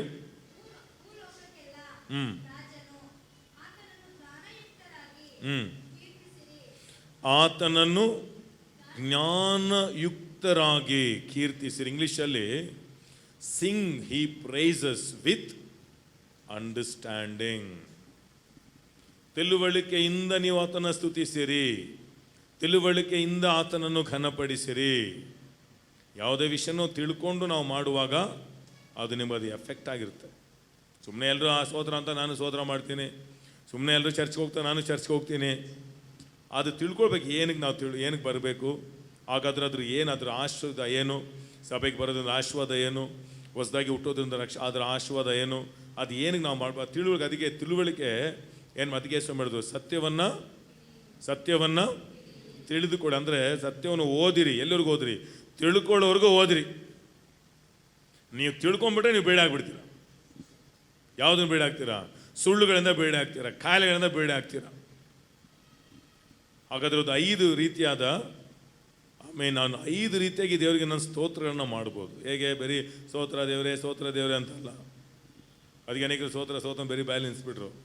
ಮೊದಲನೇದಾಗಿ ಹೇಗೆ ನೀವು ದೇವರಿಗೆ ಸ್ತೋತ್ರವನ್ನು ನಿಮ್ಮ ಕೃತಜ್ಞತೆನ ಹೇಗೆ ತೋರಿಸ್ಕೊಳ್ಬೋದು ಅಂದರೆ, ಮೊದಲನೇದು ಹೇಗೆ ಅಂದರೆ ಕೀರ್ತನೆ 22ನೇ ಅಧ್ಯಾಯ 22ನೇ ವಾಕ್ಯ ಓದೋಣ. ನಿನ್ನ ನಾಮ ಮಹಿಮೆಯನ್ನು ನೋಡ್ದ ನನ್ನ ಸಹೋದರರಿಗೆ ತಿಳಿಸುವೆನು. ಸಾಕ್ಷಿಗಳ ಮೂಲಕ ನಿಮಗೆ ದೇವರು ಮಾಡಿದ ಉಪಕಾರಗಳ ಮುಖಾಂತರ ನೀವು ಇತರಿಗೆ ಏನು ಮಾಡ್ಬೋದು, ಸುವಾರ್ತೆ ಸಾರೋದ್ರ ಮೂಲಕ ನಿಮಗೆ ಮಾಡಿದ ಅದ್ಭುತಗಳ ಮುಖಾಂತರ ನೀವು ದೇವರಿಗೆ ಸ್ತೋತ್ರ ಮಾಡ್ಬೋದು. ಅದಕ್ಕೆ 2000 ದೆವ್ವ ಹಿಡಿದವನ್ನ ಅವನಿಗೆ ಬೀಡಾಗಿದ್ದ ತಕ್ಷಣ ಯೇಸು ಹೇಳ್ತಾರೆ, ಈಗ ದೇವರು ನಿನಗೆ ಮಾಡಿದ ಉಪಕಾರವನ್ನು ನಿನ್ನ ಮನೆಯವರಿಗೆ ಹೋಗಿ ಹೇಳು ಅಂದರು, ನಿಮ್ಮ ಊರಿಗೆ ಹೋಗಿ ಹೇಳು ಅಂದರು. ಆದರೆ ವೇದ ವಾಕ್ಯ ಹೇಳುತ್ತೆ, ಅವನು ಇಡೀ ಊರಿಗೆ ಹೇಳ್ಬಿಟ್ಟ. ಹೋಗಿ ನಿನ್ನ ಮನೆಗೆ ಹೋಗಿ ಹೇಳಪ್ಪ ಅಂದ್ರೆ ಊರಿಗೆ ಹೇಳ್ಬಿಟ್ಟ. ಯಾಕಂದರೆ 2000 ದೆವ್ವ ಒಬ್ಬನ ಮನುಷ್ಯನ ಬಿಟ್ಟು ಹೋಗ್ಬೇಕಂದ್ರೆ ಅದು ಏನೋ ಸುಮ್ಮನೆ ಅಲ್ಲ. ಅದು ಆ ದೇವರೇ ಅವನ್ನೇನು ಮಾಡಬೇಕು, ಬೇಡ ಮಾಡಬೇಕು. ಅಂದರೆ ನೀವು ಇತರಿಗೆ ಸಾಕ್ಷಿಗಳ ಮುಖಾಂತರ, ಪಾಸ್ಟರ್ ನನಗೆ ಒಳ್ಳೆ ಪ್ರಸಂಗ ಮಾಡೋಕ್ಕೆ ಬರಲ್ಲ, ಸಾಕ್ಷಿ ಹೇಳಿ ದೇವ್ರು ನಿಮ್ಗೆ ಕೊಟ್ಟಂಥ ಅದ್ಭುತಗಳು, ನೀವು ಮಾಡಿದ ಸಹಾಯಗಳು, ಸ್ವಲ್ಪದಲ್ಲಿ ನಂಬಿಕಸ್ಥರಾಗಿದ್ದರೆ ದೇವರು ಅನೇಕರಿಗೆ ಏನು ಮಾಡ್ತಾರೆ. Hallelujah, praise the lord. ಅಯ್ಯೋ ಯಾರಿಗೆ ಕೇಳಿದ್ರೆ ಬನ್ನಿ ಚರ್ಚ್ಗೆ, ಆಮೇಲೆ ಅಥವಾ ಈ ಥರ ಮೆಸೇಜ್ ಕೇಳಿದ್ರೆ ಲಿಂಕ್ ಮಾಡಿಬಿಟ್ಬಿಡಿ ಅಷ್ಟೇ. ಯಾಕೆ ನಿಮಗೆ ತಲೆಗೆಸ್ಕೊಳ್ತೀರಾ?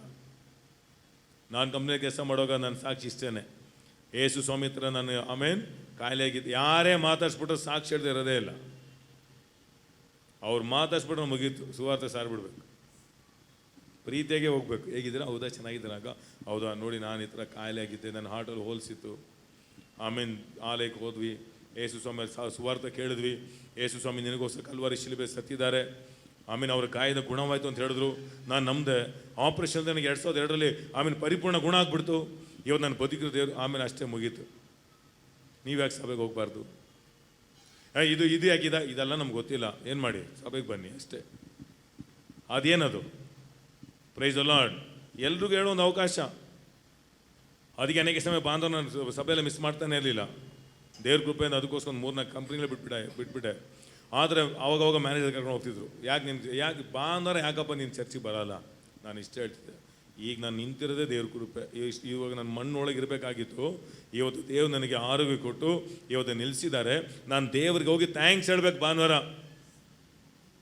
ಇವತ್ತು ಈ ಎಲ್ಲ ಸಾಮರ್ಥ್ಯ ಯಾರು ಕೊಟ್ಟಿದ್ದು?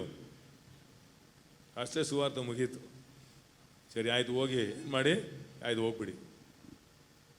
ನಿಜಂಗೆ ಅರ್ಥ ಆಗ್ತಿದೆ ಹೇಳ್ತಾ ಇರೋದು. ಸ್ತೋತ್ರ ಏನು ಮಾಡ್ಬೋದು? ನೀವೇನು ಥಿಯಾಲಜಿ ಓದೋ ಅವಶ್ಯಕತೆ ಇಲ್ಲ.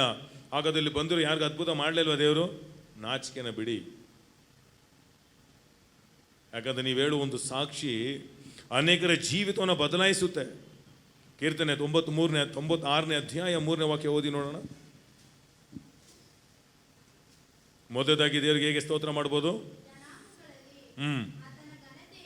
ಜನಾಂಗಗಳಲ್ಲಿ ಆತನ ಘನತೆಯನ್ನು, ಎಲ್ಲ ಜನರಲ್ಲಿ ಆತನ ಅದ್ಭುತ ಕೃತ್ಯಗಳನ್ನು ಪ್ರಸಿದ್ಧಪಡಿಸುವೆನು. ನಾನೆಷ್ಟು ಒಳ್ಳೆಯವನು, ನಾನು ಎಷ್ಟು ಕರೆಕ್ಟಾಗಿ ಇದೆಲ್ಲ ಹೇಳೋದನ್ನು ಬಿಟ್ಬಿಟ್ಟು ದೇವ ನಿಮಗೆ ಏನು ಮಾಡಿದ ಅದರ ಅದ್ಭುತ ಸಾಕ್ಷಿಗಳಾಗಿ ಹೇಳುವಾಗ ನೀವು ದೇವರಿಗೆ ಕೃತಜ್ಞತೆಯನ್ನು ಏನು ಮಾಡ್ತಾ ಇದ್ದೀರಾ?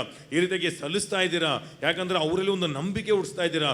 ನಾಳೆ ಅವರಿಗೆ ಒಂದು ಸಮಸ್ಯೆ ಬರುವಾಗ ನಿಮ್ಮ ನೆನಪು ಬರುತ್ತೆ. ಅಂದರೆ ಇವರಿಗೇ ಮಾಡಿದ ದೇವರು ನನಗೂ ಮಾಡುವನು. ಆಮೇನ್. ಎರಡನೇದಾಗಿ ಹೇಗೆ ನಾನು ದೇವರಿಗೆ ಸ್ತೋತ್ರಗಳನ್ನ ಹೇಳ್ಬೋದು ಅಂತಂದರೆ, ದೇವರ ಸಮ್ಮುಖವನ್ನು ಕಂಟಿನ್ಯೂಸ್ ಆಗಿ ನೀವು ಹುಡುಕುವುದರ ಮೂಲಕ ನೀವು ದೇವರಿಗೆ ಸ್ತೋತ್ರಗಳನ್ನು ಸಲ್ಲಿಸ್ಬೋದು. 2 ಪೂರ್ವವೃತ್ತಾಂತ 16ನೇ ಅಧ್ಯಾಯ 11ನೇ ವಾಕ್ಯ, ಕ್ಷಮಿಸಿ 1 ಪೂರ್ವವೃತ್ತಾಂತ 16:11.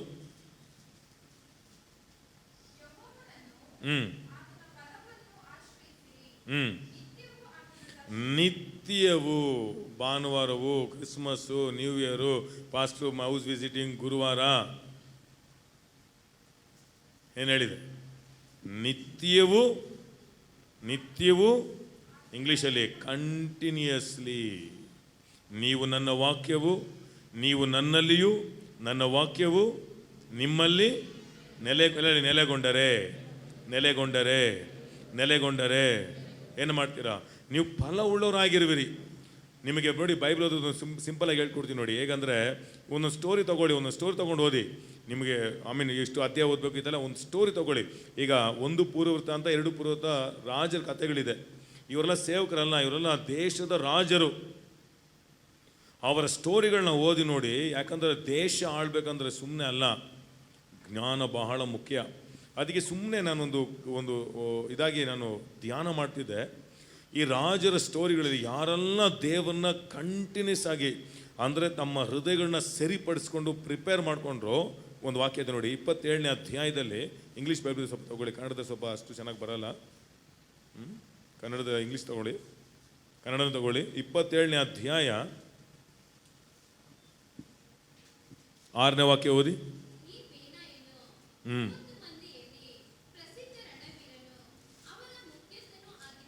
6ನೇ ವಾಕ್ಯ ಓದಿ. 2 Chronicles chapter 27 verse 6. Mighty warrior. So Jotham became stronger, mighty. ಬಲ ಉಳ್ಳವನು. ದೇವರ ಸಮ್ಮುಖದಲ್ಲಿ ಹೋದ್ರೆ ನೀವೇನಾಗ್ತೀರಾ? ಫಲ ಉಳ್ಳವರಾಗ್ತೀರಾ. ಅಯ್ಯೋ ಪಾಸ್ಟ್ಗೆ ಬೈಬಲು ಸ್ತುತಿಸೋದೆಲ್ಲ ದೇವ್ರ ಸೇವಕರು, ನಮ್ದೆಲ್ಲ ಕೆಲಸ ಕೊಟ್ಟವ್ರೆ. ರಾಜರು ಇದು ರಾಜನದಂತೆ ಅವನು ಮೈಟಿ ಅಂದರೆ ಫಲ ಉಳ್ಳವನಾದನು.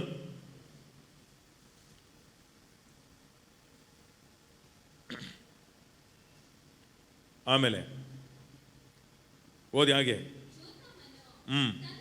ಇಂಗ್ಲೀಷಲ್ಲಿ ಓದಿ. And Jotham became mighty because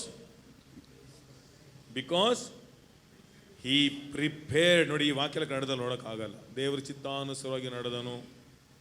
ಹಾಗಾದ್ರೆ ನಾವು ದೇವ್ರ ಚಿತ್ತ ಅವ್ನು ಪ್ರಿಪೇರ್ ಮಾಡೋದಂದ್ರೆ ಏನು? ಈಗ ಹೇಗೆ ಊಟಕ್ಕೊಂದು ಸಮಯ ಪ್ರಿಪೇರ್ ಮಾಡಿ ಹೇಳ್ತಾರೆ, ಊಟಕ್ಕೆ ಟೈಮೇ ಇಲ್ಲ ಬ್ರದರ್. ಊಟ ಮಾಡಿದವ್ರು ಎಷ್ಟು ಜನ ಇದ್ದೀರಾ ಇಲ್ಲಿ? ಮೊಬೈಲ್ ನೋಡಿದ್ರೆ ಎಷ್ಟು ಜನ ಇದ್ದೀರಾ? ನಿದ್ದೆ ಮಾಡಿದಿರೋರು ಟೈಮೇ ಇಲ್ಲ ಬ್ರದರ್ ನಿದ್ದೆ ಮಾಡೋಕ್ಕೆ. ಯಾರ್ದಿದ್ದೀರಾ ಹತ್ರ?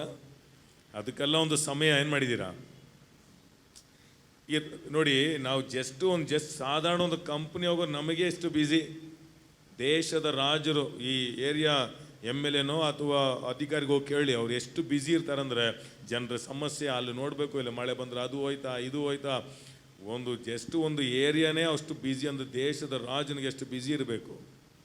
ಅವರು ಪ್ರಿಪೇರ್ ಮಾಡ್ಕೊಂಡ್ರಂತೆ. ಅದಕ್ಕೆ ನಮ್ಮ ಹೃದಯಗಳನ್ನ ಪ್ರಿಪೇರ್ ಮಾಡ್ಕೊಳ್ಬೇಕು, ನಮ್ಮ ಮನವನ್ನ ಪ್ರಿಪೇರ್ ಮಾಡ್ಕೊಳ್ಬೇಕು, ಫಿಕ್ಸ್ ಮಾಡ್ಕೊಳ್ಬೇಕು. ಅನೇಕ ವಿಷಯಗಳು ನಾವು ಡಿಸಿಷನ್ ತಗೊಳ್ಬೇಕು.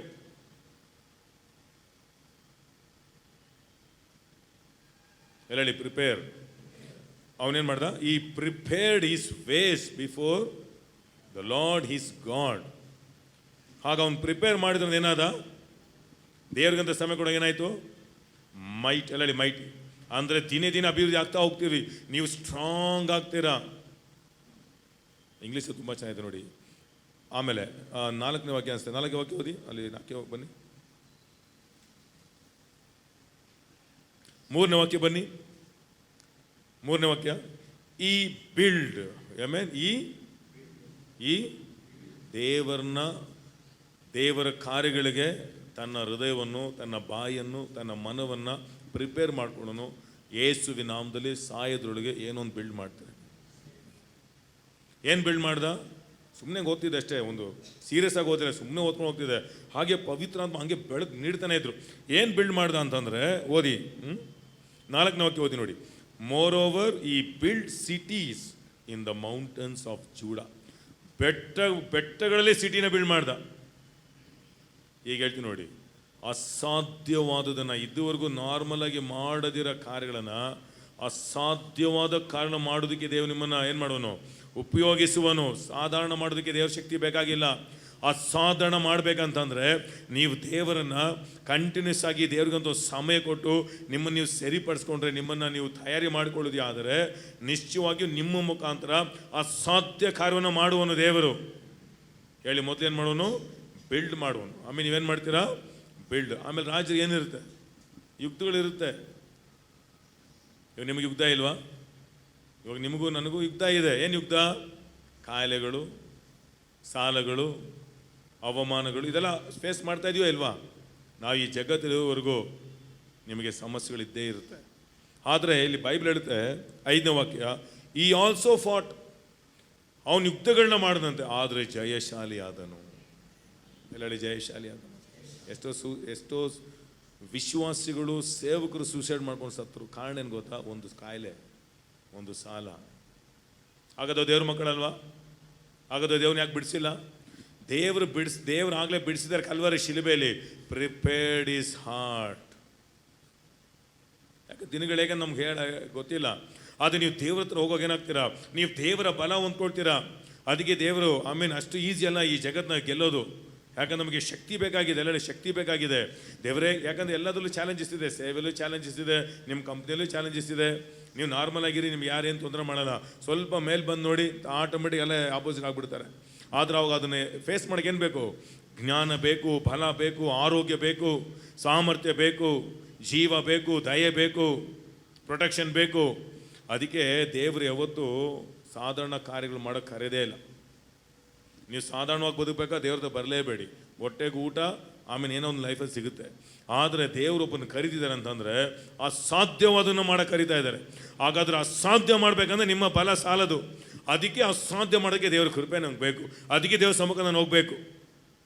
ಆಗ ನೀವು ದೇವ್ರ ಸಮ್ಮುಖ ಹೋಗ್ತಾ ಇದ್ದೀರಾ ಅಂತಂದ್ರೆ ಏನು ಮಾಡ್ತಿದ್ದೀರಾ? ನೀವು ದೇವರಿಗೆ ಧನ್ಯವಾದ ಹೇಳೋದು ಮಾತ್ರವಲ್ಲ, ದೇವರ ಬಲವನ್ನು ಹೊಂದ್ಕೊಳ್ತಾ ಇದ್ದೀರಾ. 4ನೇದು, ಅವನ ಮರಣವು ಹೇಗಿರುತ್ತೆ ನೋಡಿ. ಎಷ್ಟು ವರ್ಷ ಬಾಳ್ದನದಲ್ಲ, ಹೇಳಿ ಎಷ್ಟು ವರ್ಷ ಬಾಳ್ದನದಲ್ಲ. 8ನೇ ವಾಕ್ಯ ಓದಿ. 8ನೇ ವಾಕ್ಯ ಅದೇ 27:8. He was 25 years old. ಅವನು 25 ವರ್ಷನಾದಾಗ ಅವನು ಕಿಂಗ್ ಆದ್ನಂತೆ, ರಾಜ. ನೆಕ್ಸ್ಟ್, ಈ ರೈನ್ಡ್ 16 ವರ್ಷ. ಎಷ್ಟು ಕ್ಯಾಲ್ಕುಲೇಟ್ ಮಾಡಿ. 25 + 16 ಎಷ್ಟಾಯಿತು? 25 16 ಎಷ್ಟು? 41 ಅನಿಸ್ತು. 41 ಅಲ್ವಾ? ನೆಕ್ಸ್ಟ್ ವಾಕ್ಯ ಓದಿ. ಜೋತಮ್ ಡೈಡ್ ಅಲ್ಲ, ರೆಸ್ಟೆಡ್. ಅಂದ್ರೆ ಅವನ ಕೆಲಸ ಮುಗೀತು. ಎಷ್ಟು ವರ್ಷ ಅಲ್ಲ ದೇವ್ರ ಕೆಲಸ ಮುಗಿಸ್ದ ಅವನು. ಅವನ ದೊರದಲ್ಲಿ ಏನಿತ್ತು? ರೆಸ್ಟ್, ಸಮಾಧಾನ. ಎಲ್ಲಿ ಅವನ್ನ ಮಣ್ಣು ಮಾಡಿದ್ರು? ಯಾವುದೋ ಕೆರೆಯಲ್ಲ, ಸ್ತುತಿಸುವವನ ಮಧ್ಯದಲ್ಲಿ. ದಾವೀದ ಯಾರು? ನೀವು ಸ್ತುತಿಸೋರಾಗಿದ್ರೆ ಸ್ತುತಿಸೋರ ಮಧ್ಯೆ ಇರ್ತೀರ, ನೀವು ಗುಣಗುಡೋರಾಗಿದ್ರೆ ಗುಣಗುಡೋರು ಇರ್ತೀರ ಅಷ್ಟೇ. ನಿಮ್ಮ ಅಂತ್ಯ, ನಿಮ್ಮ ಎಂಡ್ ಏನಂತ ತೋರಿಸ್ಬಿಡುತ್ತೆ. ಅವನು ಆ ಮಣ್ಣು ಎಲ್ಲಿ ಮಾಡಿದ್ರು?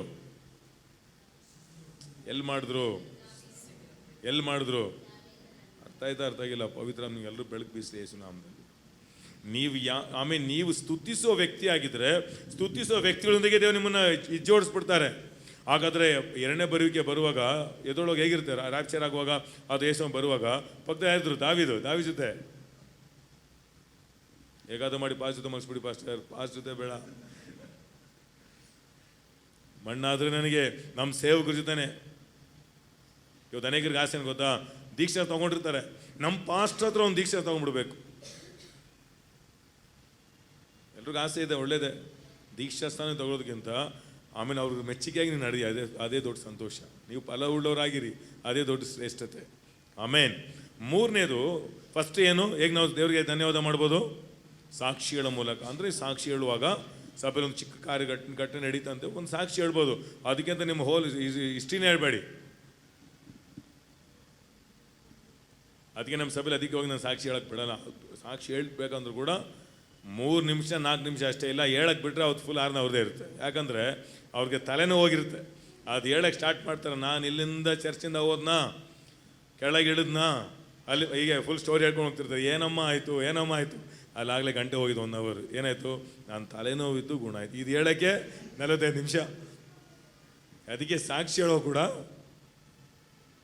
ಅದು ಇನ್ನೊಬ್ಬನ ಆತ್ಮಕ್ಕೆ ಏನಾಗಬೇಕು? ಅದು ಎಫೆಕ್ಟಿವ್ ಆಗಿರಬೇಕು. ಅದು ಇನ್ನೊಬ್ಬರಿಗೆ ಅದು ವಿಶ್ವಾಸವನ್ನು ಬಲಪಡಿಸುವಂಥದ್ದಾಗಿರಬೇಕು. 2ನೇದು, ದೇವರೊಂದಿಗೆ ನಿಮ್ಮ ಅನ್ಯೂನ್ಯತೆ. Praise the lord. ದೇವನನ್ನು ಪ್ಲಸ್ ಮಾಡಿದ್ರು ಆಮೇಲೆ ಅದಕ್ಕಂತ ದೇವ್ರ ಹತ್ರ ಹೋಗ್ಬೇಡಿ. ದೇವ ನನ್ನನ್ನು ರಕ್ಷಿಸಿದ್ದಾರೆ, ನಾನು ಆತನೊಂದಿಗೆ ಐಕ್ಯ ಇಡೋದಕ್ಕಾಗಿ ದೇವನನ್ನು ಆರಿಸ್ಕೊಂಡಿದ್ದಾರೆ. ಆಗ ದೇವರೊಂದಿಗೆ ನೀವು ಐಕ್ಯ ಇಡುವಾಗ ನೀವು ನಿಶ್ಚಯವಾಗಿ ಹೇಳ್ತೀನಿ, ನೀವು ಬಲದ ಮೇಲೆ ಬಲ ಹೊಂದಿ ದೇವ ನಿಮಗಾಗಿ ಏನು ನೇಮಿಸಿದ್ರೋ, ನಿಮ್ಮನ್ನು ಯಾವ ಉದ್ದೇಶಕ್ಕಾಗಿ ಕರೆದ್ರೋ ಅದನ್ನು ನಿಮ್ಮ ಹಿಂದೆ ಉಳ್ಕೊಂಡು ಬಂದೇ ಬರುತ್ತೆ. ಅವ್ರ ಥರ ಆಗ್ಬೇಕು ಇವ್ರ ಥರ ಆಗ್ಬೇಕನ್ನ ಆಸೆಲ್ಲ ಬಿಟ್ಬಿಡಿ. ನನ್ನ ಏನು ಕರೆದ್ರು ಅದಾಗಿದ್ರೆ ಅದಕ್ಕೆ ಬೇಕಾದ ಆರೋಗ್ಯ ಕೊಡ್ತಾರೆ, ಅದಕ್ಕೆ ಬೇಕಾದ ಜನ ಕೊಡ್ತಾರೆ, ಅದಕ್ಕೆ ಬೇಕಾದ ಸಾಮರ್ಥ್ಯ ಕೊಡ್ತಾರೆ. ನಿಮ್ಮ ಆರಂಭವೂ ಚೆನ್ನಾಗಿರುತ್ತೆ, ನಿಮ್ಮ ಅಂತ್ಯವೂ ಚೆನ್ನಾಗಿರುತ್ತೆ. ಮತ್ತೆ ಅಲ್ಲಿ ಬಿದ್ದಿದ್ರೆ ಚಿಂತೆ ಮಾಡಬೇಡಿ, ತಿರುಗಿ ಮತ್ತೆ ಬಂದ್ಬಿಡಿ. ದೇವರೇ ಸ್ತೋತ್ರ, ಯಾಕೆ ನಮ್ಮ ದೇವರು ತಿರುಗಿ ರೂಪಿಸುವ ದೇವರಾಗಿದ್ದಾನೆ. Price the lord. ಮೂರನೇದಾಗಿ ಸ್ತುತಿಗಳ ಮುಖಾಂತರ ನಿಮ್ಮ ದೇವರು ಮಾಡಿದ ಉಪಕಾರಗಳನ್ನು ನೀವೇನು ಮಾಡ್ಬೋದು, ನೀವು ಸ್ತೋತ್ರವನ್ನು ಮಾಡ್ಬೋದು. ಕೀರ್ತನೆಗಳು 22, ಅದೇ 22ನ ಓದೋಣ, ಫುಲ್ಲಾಗಿ ಓದಿ, ಕಂಪ್ಲೀಟಾಗಿ ಓದಿ. ಕೀರ್ತನೆ 22.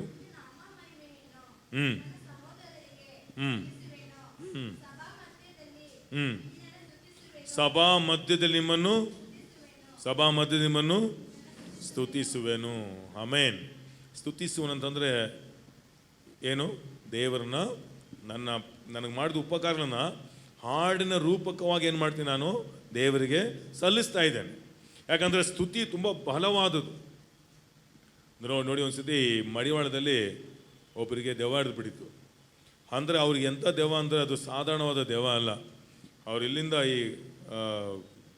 ಈ ಕೇರಳದಲ್ಲಿದೆ ನೋಡಿ ಡಿವೈನ್ ಸೆಂಟರ್, ಜನ ಕೇಳಿದರೆ ಡಿವೈನ್ ಸೆಂಟರ್ ಅಂತ. ಅಲ್ಲಿ 5 ದಿನ ಒಳಗೆ ಹೋಗ್ಬಿಡ್ಬೇಕು ರಿಟ್ರೀಟು, ಪ್ರೇಯರ್ 5 ದಿನ ಪ್ರೇಯರೇ ಅಲ್ಲಿ. ಅದು ಸುಮಾರು ಜನ ಕಾಯಿಲೆ ಇರೋರು ಎಲ್ಲ ದೆವ್ವ ಹಿಡಿದವರೆಲ್ಲ ಅಲ್ಲೇ ಹೋಗ್ತಾರೆ. ಆದರೆ ಇವರು ಇಲ್ಲಿಂದ ಹೋಗಿ ಅಲ್ಲಿ ದೆವ್ವ ಹಿಡ್ಕೊಂಡು ಇಲ್ಲಿ ಬಂದಿದ್ರು. ಅದು ಎಂಥ ದೆವ್ವ ಅಂದರೆ ಆಶ್ಚರ್ಯ ಪಡ್ತೀರಾ. ನನಗೆ ಶಾಕ್ ಆಗಿತ್ತು. ಯಾಕಂದರೆ ಸುಲಭವಾಗಿ ದೆವ್ವ ಹಿಡಿದು ಏನಾದರೂ ಪ್ರಾಬ್ಲಮ್ ಅಂದರೆ ಸುಲಭವಾಗಿ ಕರೆದ ತಕ್ಷಣ ಹೋಗಲ್ಲ ನಾನು, ಯಾಕಂದ್ರೆ ದೇವ್ರ ಕೃಪೆ ಬೇಕು. ಆಗ ನನ್ನ ಆತ್ಮದ ಸಮಾಜ ಹತ್ರ ಅವ್ರ ಮನೆಗೆ ಹೋದೆ ನಾನು. ಆಗ ಅಲ್ಲಿ ಹೋಗಿದ ತಕ್ಷಣವೇ ಬ್ರದರ್ ಪ್ರೈಸ್ ಅಲ್ಲ ನಂದು ಅಷ್ಟೇ ಬಂದ್ಬಿಡ್ತು ಅಲ್ಲಿ. ಯಾಕಂದರೆ ಆ ದೆವ್ವ ಕಿರ್ಚಕ್ಕೆ ಸ್ಟಾರ್ಟ್ ಆಗೋಯ್ತು. ಬಂದ ತಕ್ಷಣವೇ ಏನು ಹೇಳ್ತು ಅಂದರೆ ಮೊಣಕಲಾಗಿ ಪ್ರೇಯರ್ ಮಾಡ್ತಾಯಿದೆ. ಹಾಲೆಲೂಯಾ ಸ್ತೋತ್ರ ಮೊಣಕಲ್ ಹಾಕ್ಕೊಂಡು. ಸರಿ ವಾಕ್ಯದಲ್ಲಿ ಸರಿ ವಾಕ್ಯ ಹೇಳಿ ಓಡಿಸೋಣ ದೇವದಲ್ಲಿ ಅಂತಂದರೆ ತಕ್ಕ ನಿಂತ್ಕೊಳ್ತು, ಬೈಬಲ್ ತಗೊಳ್ತು, ವಾಕ್ಯ ಓದ್ತಿದೆ. ಆಮೇಲೆ ಪ್ರೇಯರ್ ಮಾಡ್ತಿದ್ದೆ, ಪರಮಂಡ್ರಿಗೆ ಅಂಗಲ್ಪಿದಾವೆ ಉಂಬಡೆ ನಾಮ ಬರ್ಸೇನೋ ಪಡುವಾಗ. ಆಮೇಲೆ ಇವಾಗ ಪ್ರೇಯರು ಮಾಡ್ತಿದ್ದೆ, ವಾಕ್ಯನೂ ಓದ್ತಿದ್ದೆ. ನಾನು ಹೇಳಿದೆ ಸರಿ, ಯಾಕಂದ್ರೆ ನಮಗೂ ಏನೆಲ್ಲ ಸ್ವಲ್ಪ ಟ್ರೈ ಮಾಡೋಣ ಓಡ್ಸೋಕ್ಕೆ, ಮಾಡಬೇಕಲ್ವ. ಅದಕ್ಕೆ ಏನು ಹೇಳಿದೆ, ದೇವದಾಸ ನಾನು ಬಂದಿದ್ದೇನೆ. ಅದು ಹೇಳ್ತೀನಿ, ನಾನು ದೇವದಾಸಿ ಬಂದಿದ್ದೇನೆ ಅಂತ. ಹೆಂಗೆ ಈಗ ಅಲ್ಲಿ ಅಷ್ಟು ಜನ ಇದ್ದಾರೆ, ಸುಮ್ಮನೆ ಅಲ್ಲ. ಯಾಕಂದ್ರೆ ಅವನು ಯಾಕೆ ಕರ್ತಾನೆ ಅವಾಗ ನೋಡಿ, ನಮ್ಮ ದೇವರು ಆಲೋಚನಾ ಕರ್ತಾನೆ. ಹೇಳಿ, ನಮ್ಮ ದೇವರು ಯಾವಾಗಲೂ ಜೊತೆಯಲ್ಲೇ ಇದ್ದಾರೆ. ದೇವರು ನಮ್ಮ ಜೊತೆಯಲ್ಲಿ. ಹಾವುಗಳ ಜೊತೆನೋ ಹಸುಗಳ ಜೊತೆ ದೇವರಿಲ್ಲ, ನನ್ನ ಹಾಗೂ ನಿಮ್ಮ ಜೊತೆ ದೇವರಿದ್ದಾರೆ. ಹಾಲೆಲೂಯ. ಜಿರುಳೆ ಜೊತೆ ದೇವರಿಲ್ಲ. ಯಾಕೆ ಜಿರುಳೆಗೆ ಭಯಪಡ್ತೀರಾ? ದೇವರು ನಿಮ್ಮ ಜೊತೆ ಇದ್ದಾರೆ. ಸಡನ್ನಾಗಿ ತಿರ್ಕೊಂಡು ಪವಿತ್ರಾತ್ಮನೆ ಆಮೇಲೆ ಸಡನ್ನಾಗಿ ನೋಡಿ, ನನ್ನ ಒಂದು ಯಾವತ್ತು ನಾನು ತಿಳ್ಕೊಂಡಿಲ್ಲ, ಪವಿತ್ರಾತ್ಮ ಆಲೋಚನೆ ಕರ್ತನು ಸ್ತುತಿಸು ಅಂತ ಹೇಳಿದ್ರು. ಯಾಕಂದ್ರೆ ಸೈತಾನ ಸ್ತುತಿಸೋದಿಲ್ಲ. ವಾಕ್ಯಟ್ಟು ಯೇಸುಸ್ವಾಮಿನೇ ಏನು ಮಾಡಿದ್ದಾನೆ, ಪ್ರಶ್ನೆ ಹಾಕಿದ್ದ. ಯೋಬನಿಗೋಸ್ಕರ ಪರಲೋಕ ಹೋಗಿ ಕೂಡ ಪ್ರೇಯರ್ ಮಾಡ್ಕೊಂಡು ಬಂದ. ಆದರೆ ಎಲ್ಲೂ ಏನು ಮಾಡಲ್ಲ. ಯಾಕಂದ್ರೆ ಸ್ತುತಿಸಿದ್ರೆ ದೇವರ ಮಹಿಮೆ ಇಳಿಯುತ್ತದೆ. ಹಾಲೆಲೂಯ. ಸಡನ್ನಾಗಿ ತಿರುಗಿ ಹೇಳಿದೆ, ಈಗ ಬಾ ದೇವ, ಇಳಿದು ಬಾ ದೇವ, ನಮ್ಮ ಮಧ್ಯದೊಳು.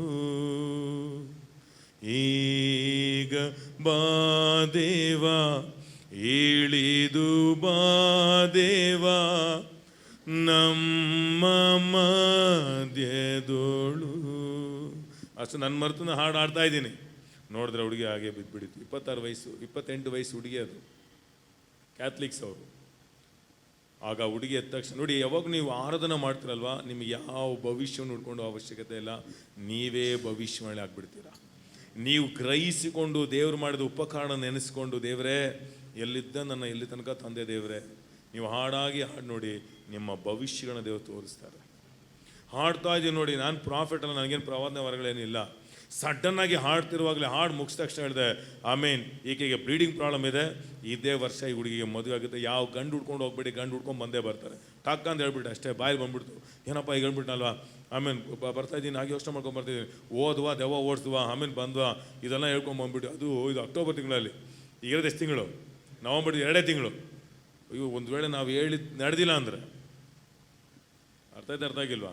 ಹೋಗಿ ದೇವತ್ತು ಪ್ರಾರ್ಥನೆ ಮಾಡಿದೆ. ಆಮೇಲೆ ಫೋನ್ ಬರೀ ಅವ್ರದ್ದು ತೆಗಿತಾರಿಲ್ಲ, ಯಾಕಂದ್ರೆ ನಡೆದಿಲ್ಲ ಅಂದರೆ ಪ್ರಾರ್ಥನೆ ಮಾಡ್ತೀವಿ, ದೇವರೇ ನೀವೇ, ಯಾಕಂದ್ರೆ ನಾವು ಪ್ರಾಫಿಟ್ ಅಲ್ಲ, ನೀನೇ ಕಾರ್ಯ ಮಾಡಬೇಕು.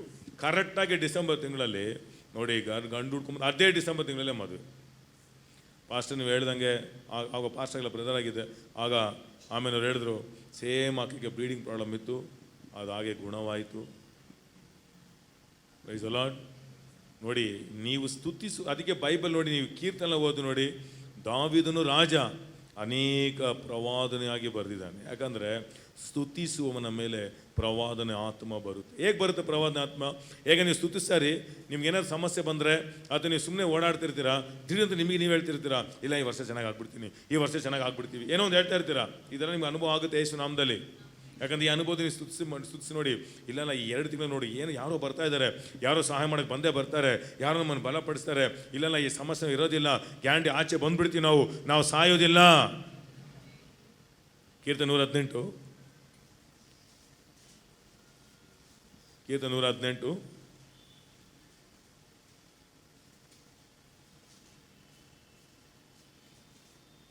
Thank you holy spirit. ಎಷ್ಟು ಜನಕ್ಕೆ ಆಶೀರ್ವಾದವಾಗಿದೆ?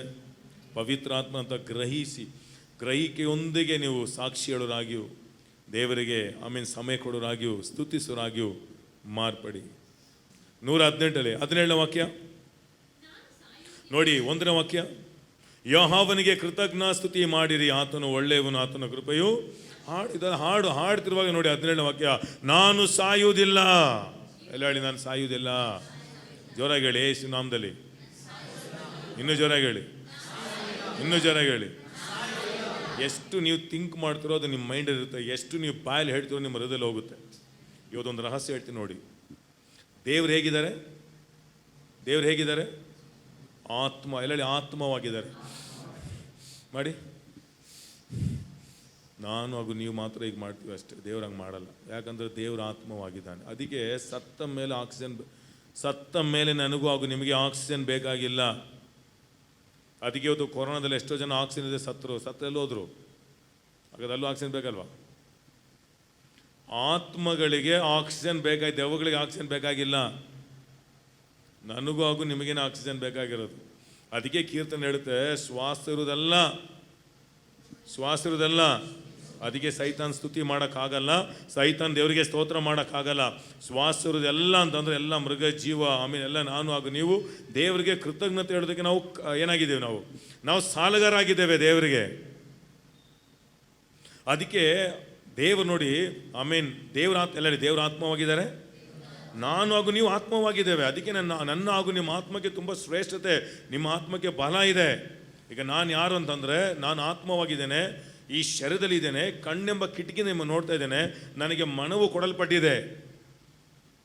ಅದಕ್ಕೆ ದೇವರು ಮಾತಾಡಿದ್ರೆ ಹೇಳಿ, ಬೆಳಕಾಗಲೆನಲು. ಯಾಕಂದ್ರೆ ಅವ್ರ ಮಾತೇನಿದೆ? ಜೀವ ಇದೆ. ಹಾಗೆ ದೇವರು ಆದಾಮನಿಗೂ ಮನುಷ್ಯರಿಗೆ ಮಾತಾಡುವ ಸಾಮರ್ಥ್ಯ ಹಾಗೂ ಜೀವ ಇಟ್ಟಿದ್ದಾರೆ. ಅದಕ್ಕೆ ಯೋಹಾನ 6:63 ಹೇಳುತ್ತೆ, ನನ್ನ ಮಾತುಗಳೆಲ್ಲ ಆತ್ಮವಾಗಿಯೂ ಜೀವವಾಗಿದೆ. ಅದಕ್ಕೆ ನೀವು ಈ ವಾಕ್ಯ ತೆಗೆದುಕೊಂಡು ನೀವು ಹೇಳಿದರೆ ಏನಾಗುತ್ತೆ? ಅದು ಸೃಷ್ಟಿಯಾಗುತ್ತೆ. ಅದಕ್ಕೆ ಸೈತಾನನಿಗೆ ಅವನು ಏನೇ ಹೇಳಿದ್ರು ನಡೆಯಲ್ಲ. ಅದಕ್ಕೆ ಸೈತಾನನು ಯಾರ ಮುಖಾಂತರ ನಿಮಗೆ ಏನೇ ಹೇಳಿದ್ರು, ನೀನು ಸತ್ತೋಗ್ಬಿಡ್ತೀಯ, ನಿನ್ನ ಮನೆ ಉದ್ಧಾರ ಆಗಲ್ಲ, ನಿನ್ನ ಕಾಯಿಲೆ ಗುಣ ಆಗಲ್ಲ, ಇದೆಲ್ಲ ಹೇಳುವ ಅದು ನಡೆಯೋದಿಲ್ಲ. ಆದರೆ ನಿಮಗೆ ನೀವು ಹೇಳ್ಕೊಂಡ್ರೆ ನಡೆಯುತ್ತೆ. ಯಾಕಂತಂದರೆ ನಿಮ್ಮ ಆತ್ಮದಲ್ಲಿ ಜೀವ ಇದೆ. ಅದಕ್ಕೆ ಬಾಯನ್ನು ಕಾಯುವವನು ಜೀವವನ್ನು ಕಾಯುವವನಾಗಿದ್ದಾನೆ. ಅದಕ್ಕೆ ಯೇಸು ಸ್ವಾಮಿ ಎಲ್ಲಿ ಕೂಡ ಮರಳಿ ಸತ್ತೋಗಿದ್ದಾಳೆ ಮಗಳು ಅಂತೇಳಿ ಯೇಸು ಮೇಲೆ ಹೇಳಿದ್ರು, ಆಕೆ ಮಲಗಿದ್ದಾಳೆ. ಅದಕ್ಕೆ ಅನೇಕರ ಬಾಯಲ್ಲೇನಿದೆ, ಏನು ಬರಲ್ಲ ಬ್ರದರ್, ಏನು ಪ್ರಾರ್ಥನೆ ಮಾಡಿದೆ ಏನು ಸಿಗುತ್ತೆ ಬ್ರದರ್. ಯಾಕಂದ್ರೆ ಸೈತಾನ್ ಗೊತ್ತು, ಸೈತಾನ್ ಹೇಳಿದ್ರೆ ನಡೆಯಲ್ಲ, ಆದರೆ ನಿಮ್ಮ ಬಾಯಲ್ಲಿ ಹಾಕ್ಸ್ಬಿಟ್ಟು ಹೇಳ್ತಾನೆ ನೋಡಿ. ಅದಕ್ಕೆ ನಿಮ್ಮ ಮೈಂಡಲ್ಲಿ ಅದಕ್ಕೆ ಲಕ್ಷ ನೆಗೆಟಿವ್ ಥಾಟ್ಸ್ ಬರಲಿ, ನೆಗೆಟಿವ್ ಆಲೋಚನೆ ಬರಲಿ, ಆದರೆ ನಿಮ್ಮ ಬಾಯನ್ನು ಕಾದುಕೊಳ್ಳಿ. ಅದಕ್ಕೆ ಅನೇಕ ವಿಶ್ವಾಸಿಗೆ ಹೇಳ್ತೇನೆ, ಅನೇಕ ಸಮಯ ಕಷ್ಟಗಳು ಹೋರಾಟ ಬರುವ ಕಣ್ಣಲ್ಲಿ ನೀರು ಬರಲಿ, ಅದರ ಬಾಯಲ್ಲಿ ಜೀವಳ ವಾಕ್ಯಗಳು ಹೇಳಿ. ಕರ್ತನನ್ನು ಬೀಡ ಮಾಡುವನು, ಹೇಳ್ತಾ ಇರ್ತೀರ, ಕರ್ತನಿಗೆ ಸಹಾಯ ಮಾಡುವನು. ಅದಕ್ಕೆ ಸ್ವಾಮಿ ನೋಡಿ, ಶಿಲ್ಬೆ ಹೋಗೋಕೆ ಮುಂಚೆ ರಾಜ ಕೇಳ್ತಾನೆ, ನೀನು ರಾಜನಾ? ಎಲ್ಲ ನಿನ್ನ ಟೈಮು ಹೇಳ್ತಾ ಇದ್ದೆ, ಹೇಳು, 3 ದಿನ ಬಿಟ್ಟು ನೋಡಿ, ಆಮೇಲೆ ಗೊತ್ತಾಗುತ್ತೆ. ಹಂಗೆ ಹೇಳಿದ್ರ? ನೀನು ಹೇಳಿದಂತೆಯೇ ಮಾತಲ್ಲಿದೆ, ನಿಮ್ಮ ಮಾತಿಗೆ ನಿಮಗೆ ಪವರ್ ಇದೆ. ಅದಕ್ಕೆ ನಿಮ್ಮ ಮನೆಗಳನ್ನ ಬ್ಲೆಸ್ ಮಾಡಿ. ಇವಾಗ ಏನೋ ಗೊತ್ತೇ ಬದಾರೆ, ಈ ಮನೇಲಿ ಬರೀ ದೆವ್ಗಳಿದ್ದಾರೆ, ದೆವ್ಗಳೇ ಇರೋಂಗೆ ಕಾಣುತ್ತೆ. ಯಾವಾಗ ಬಂದೇ ಬರುತ್ತೆ. ಯಾಕೆ ನೀವು ಬಾಗಿಲು ತೋರಿಸಿದ್ದೀರಾ? ನಾನು ಹೋಗುವ ಮನೆ ಬ್ಲೆಸ್ಸಿಂಗ್. ಎಲ್ಲ ನಾನು ಹೋಗೋ ಮನೆ ಆಶೀರ್ವಾದ. ಸಂಬಳ ಬಂತ, ಅಯ್ಯೋ ಏನಕ್ಕೆ ಸಾಕಾಗಲ್ಲ, ಎಲ್ಲ ಬಾಡಿಗೆ ಅದು ಸಾಕಾಗಲ್ಲ ಅಂತ ಹೇಳಿದ್ರೆ ಎಲ್ಲಿ ಸಾಕಾಗುತ್ತೆ ನಿಮಗೆ? ದೇವರೇ 5 ರೊಟ್ಟಿ 2 ಮೀನು ಆಶೀರ್ವದಿಸಿದಂತೆ ಯೇಸುವಿನ ನಾಮದಲ್ಲಿ ಸಂಬಳ ಕಡಿಮೆ, ಇದರಲ್ಲೇ ಯೇಸುವಿನ ನಾಮದಲ್ಲಿ ನಾನು ಸಾಲ ಕೊಡೋನಾಗಿರುವೆನು, ಮನೆಗಳನ್ನ ಕಟ್ಟೋನಾಗಿರುವೆನು. ಹೀಗೆ ಮಾತಾಡಿ ನೋಡಿ ಸ್ವಲ್ಪ ದಿನ. ಯಾಕೆ ನಿಮ್ಮ ಮಾತು ಏನಾಗಿದೆ? ಉತ್ಪತ್ತಿ ಮಾಡ್ತಾ. ಅದಕ್ಕೆ ಅನೇಕ ವಿಶ್ವಾಸಿ ಪ್ರೇಯರ್ ಮಾಡುವಾಗ ಮಾತ್ರ ವಾಕ್ಯಗಳು ಹಾಗೆ ರಭಸಕ್ಕೆ ಬರ್ತಾರೆ. ಯಹೋವ ನನ್ನ ಕುರುಬನು, ನಾನು ಕೊರತೆ ಪಡ ರೀ ಬಾಲ ಶಂತರ ಹಾಲೆಲೂಯ. ಪ್ರೇಯರ್ ಮುಗಿದ ಮೇಲೆ ನೋಡಿ ಬಾಯಲ್ಲಿ ಬರೋದಲ್ಲ, ಪ್ರೇಯರ್ ಮಾಡಿದ್ದೀವಿ ನೋಡೋಣ, ಬಂದೇ ಬರ್ತಿಲ್ಲ ಅಂದಿಲ್ಲ ಬದ. ಯಾಕಂದ್ರೆ ಸೈತಾನ ಏನು ಮಾಡ್ತಾನೆ, ನಿಮ್ಮ ಬಾಯಲ್ಲಿ ಏನು ಬರ್ತದೆ ಕಾಯ್ತಾ ಇದ್ದಾನೆ. ನಾನು ಈಗಿರೋದಕ್ಕಿಂತ ಹುಷಾರು ಬದರ್, ರೋಡಲ್ಲಿ ಹುಷಾರು ಅಷ್ಟೇ, ಏನಾಗಲ್ಲ. ಅದು ನಿಮ್ಗೆ ಆಗ್ಬಿಡುತ್ತೆ. ಯಾಕಂದ್ರೆ ಜ್ಞಾನೋಕ್ತಿ ಎಲ್ಲ ಓದ್ ನೋಡಿ. ಬಾಯನ್ನು ಕಾಯುವವನು ಜೀವವನ್ನು ಕಾಯುವನಾಗಿದ್ದಾನೆ. 13ನೇ ಅಧ್ಯಾಯ 4ನೇ ವಾಕ್ಯ, 15ನೇ ಅಧ್ಯಾಯ 18ನೇ ಅಧ್ಯಾಯ 21, 22 ಇದಲ್ಲೇನು? ಮರಣ ಜೀವ ಎಲ್ಲಿದೆ? ಮರಣ ಜೀವ ಎಲ್ಲಿದೆ? ನಿಮ್ಮ ಗೋಡೆಗಳನ್ನ ಕೈ ಇಟ್ಟು ಹೇಳಿ, ಯೇಸುವಿನ ನಾಮದಲ್ಲಿ ನನ್ನ ಮನೆಯು ಆಶೀರ್ವಾದವಾಗಲಿ. ಯೇಸುವಿನ ನಾಮದಲ್ಲಿ ಶಾಪಗಳ ಕಲ್ವಾರಿ ಶಿಲುಬೆಲಿ ಯೇಸುಸ್ವಾಮಿ ಹೊತ್ತು ತೀರಿಸಿದ್ದಾರೆ. ನನ್ನ ಭೂಮಿ ಆಶೀರ್ವಾದವಾಗಿರಲಿ, ಯೇಸುವಿನ ನಾಮದಲ್ಲಿ ಬೆಳೆಯಲಿ. ನಿಮ್ಮ ಮಕ್ಕಳು ನೋಡಿ ಹೇಳಿ, ಯೇಸುವಿನ ನಾಮದಲ್ಲಿ ನನ್ನ ಮಕ್ಕಳೆಲ್ಲ ಯೆಹೋವನಿಂದ ಬೋಧಿಸಲ್ಪಟ್ಟಿರುವರು. ನಿಮ್ಮ ಶರೀರಕ್ಕೆ ನೀವೇ ಆಶೀರ್ವಾದ ಮಾಡಬೇಕು. ಅದಕ್ಕೆ ಬಾಯಿ ಬಹಳ ಮುಖ್ಯ. ಯಾಕಂದ್ರೆ ನೀವೇ ಏನಾಗಿದ್ದೀರಾ? ನೀವು ಆತ್ಮವಾಗಿದ್ದೀರಾ. ಅದಕ್ಕೆ ಮೃಗಕ್ಕೂ ನಿಮಗೂ ಬಹಳ ವ್ಯತ್ಯಾಸ ಇದೆ. ನಿಮಗೆ ನೀವೇ ಪ್ರವಾದಿ. ಎಲ್ಲ ನಿಮಗೆ ನೀವೇ ಹೇಳ್ಕೊಳ್ಳಿ, ನಾನು ತುಂಬ ಸೌಂದರ್ಯ ಉಳ್ಳವನು, ನಾನು ಬಲ ಉಳ್ಳವನು. ಹೇಳ್ತೀರಾ? ಇಲ್ಲ ಗೊತ್ತಿಲ್ಲ, ವಯಸ್ಸಾಯ್ತು ಬದ ಅಲ್ಲ. ಬಂತ ನಮ್ಮ ಅಪ್ಪನಿಗೆ ಬಂದು ಶುಗರು, ನಮಗೂ ಬರುತ್ತೆ. ಯಾಕಂದ್ರೆ ಬಾಯಲ್ಲಿ ಏನಿದೆ? ಮರಣ ಜೀವ. 2 ವಾರದಿಂದ ಹೇಳಿದೆ ಅನಿಸುತ್ತೆ. ಒಬ್ಬ ಸೇವಕರು 40 ವರ್ಷಕ್ಕೆ ಸತ್ತೋದ್ರು. ಕಾರಣ ಅಂತಂದು ದೇವ್ರು ಹೇಳಿದ್ರು. ಅವ್ರು ಬಾಯಲ್ಲಿ ಬರೆದ್ರೆ ಏನು 40 ವರ್ಷ ಮೇಲೆ ಇರೋಲ್ಲ, 40 ವರ್ಷ ಮೇಲೆ ಇರೋಲ್ಲ. ನೀವು ಹೇಳಿ ಏನು ಮಾಡಿದ್ರಿ? ಮರಣಕ್ಕೆ ಏನು ಮಾಡಿದ್ರಿ? ಹಲ್ಲೆಲೂಯ. ಒಂದು ಸೇವಕರನ್ನು ನೋಡಿ ಹೇಳಿದ್ರು, ನಮ್ಮ ಜೊತೆಲೇ ಇದೆಯಪ್ಪ, ನೀನು ಚೆನ್ನಾಗಿ ತಿನ್ಕೊಂಡು ಚೆನ್ನಾಗಿದೆಯಾ, ಈಗ ಒಂಟೆಗೆ ಸೇವೆ ಮಾಡಿ ಅವಾಗ ಗೊತ್ತಾಗುತ್ತೆ. ಇವಾಗ ಹೆಂಗೆ ದಪ್ಪ ಇದೆಯಲ್ಲ, ಈಗಿರಲ್ಲ, ನೀನು ಸಣ್ಣ ಆಗ್ಬಿಡ್ತೀಯ ಅಂದರು. ಹಾಗೆ ರಿಟರ್ನ್ ನನಗೆ ಹೇಳ್ಕೊಂಡೆ, ಆಮೇಲೆ ಈಗಿರೋದಕ್ಕಿಂತ ಇನ್ನೂ ಚೆನ್ನಾಗೇ ಇರ್ತೀನಿ. ಯಾಕಂದ್ರೆ ಬಾಯಿ ತೆರೆದು ಏನು ಹೇಳ್ತೀವೋ, ಏನಪ್ಪ ನಮಗಿಂತ ನಮ್ಮ ಬಿಟ್ಟು ಇನ್ನೂ ಚೆನ್ನಾಗಿ ದಪ್ಪಾಗ್ಬಿಟ್ಟಿದ್ಯಾ. ಯಾಕಂದ್ರೆ ಮರಣ ಜೀವ ಯಾರು ಕಾಣಿ ಕೊಡೋಲ್ಲ. ಹಿಂಗೆಲ್ಲ ಇದ್ರೆ ನನಗೆ ಯಾರು ಕೊಡೋದು ಬೇಕಾಗಿಲ್ಲ. ನನ್ನ ಕರೆದಾತನು ಅವ ಸಹಾಯ ಮಾಡಲು ಶಕ್ತನಾಗಿದ್ದಾನೆ. ಕರೆದಾತನು ಇಲ್ಲದನ್ನು ಇರುವ ಹಾಗೆ ಕರೆಯುವ ದೇವರು. ನನ್ನ ಮನೆ ಎಕ್ಸ್ಟೆಂಡ್ ಆಗಿ ಇದೆಲ್ಲ ಒಂದು ನೋಡೋರಿಗೆ ಸ್ವಲ್ಪ ಉಚಿತವಾಗಿರುತ್ತೆ. ಆದರೆ ನಿಮ್ಮ ಮನೆಯವರದ್ದು ನೋಡಬೇಕು, ನಿಮ್ಮ ಮಕ್ಕಳು ಕೇಳಿಸ್ಕೊಳ್ಬೇಕು. ಹೌದು, ನಮ್ಮ ಅಪ್ಪ ಹೇಳ್ತಾನೆ ಇದ್ರು, ಹೇಳಿ ನಾನು ಯಾವಾಗ ಬರ್ದು ಕಾಯ್ಕೊಂಡೆ, ಆದ್ರೆ ನಮ್ಮ ಅಪ್ಪ ಹೇಳ್ದಂಗೆ ಆಗೋಯ್ತಲ್ಲ. ಅದಕ್ಕೆ ಡಿಸ್ನಿ ವರ್ಲ್ಡ್ ಓಪನ್ ಮಾಡುವಾಗ ಡಿಸ್ನಿ ವರ್ಲ್ಡ್ ಮಾಡಿದವರು ಸತ್ತೋದ್ರು. ಅಂದರೆ ಅವ್ರು ಇರಲಿಲ್ಲ. ಆಗ ಓಪನಿಂಗಲ್ಲಿ ಎಲ್ಲರೂ ಹೇಳಿದ್ರು, ಅವ್ರು ಇದ್ದಿದ್ರೆ ಚೆನ್ನಾಗಿರ್ತಿತ್ತು, ನೋಡಿ ಇಷ್ಟು ಚೆನ್ನಾಗಿ ಎಷ್ಟು ಬ್ರಹ್ಮಾಂಡವಾಗಿ ನಾವು ಮಾಡಿದ್ವಿ.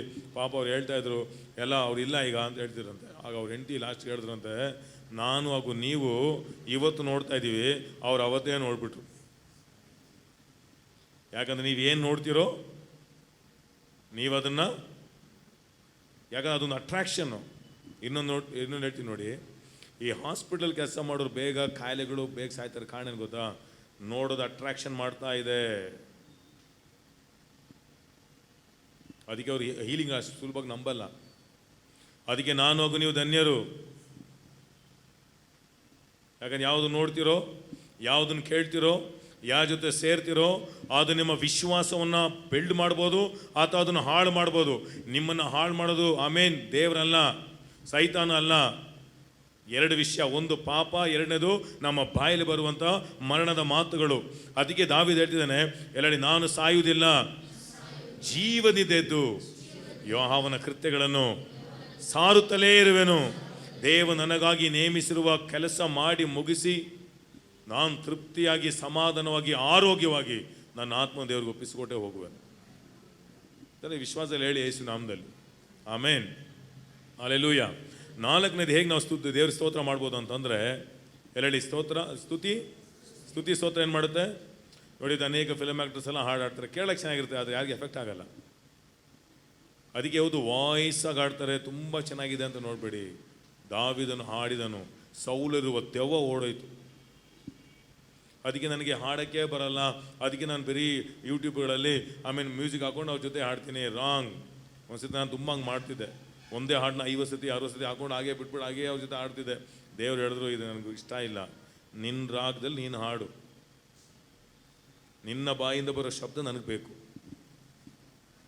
ಸುಮ್ಮನೆ ಹಾಡು ಹಾಕೊಂಡು ಅದು ಟೇಪ್ಗೆ ಹಾಡ್ತಾ ಇರುತ್ತೆ, ಆರಾಮಿಗೆ ಕೆಲಸ ಮಾಡಿ. ನಾವು ಅದಲ್ಲ, ದೇವರಿಗೆ ಏನು ಬೇಕು, ನೀವು ಹಾಡಬೇಕು.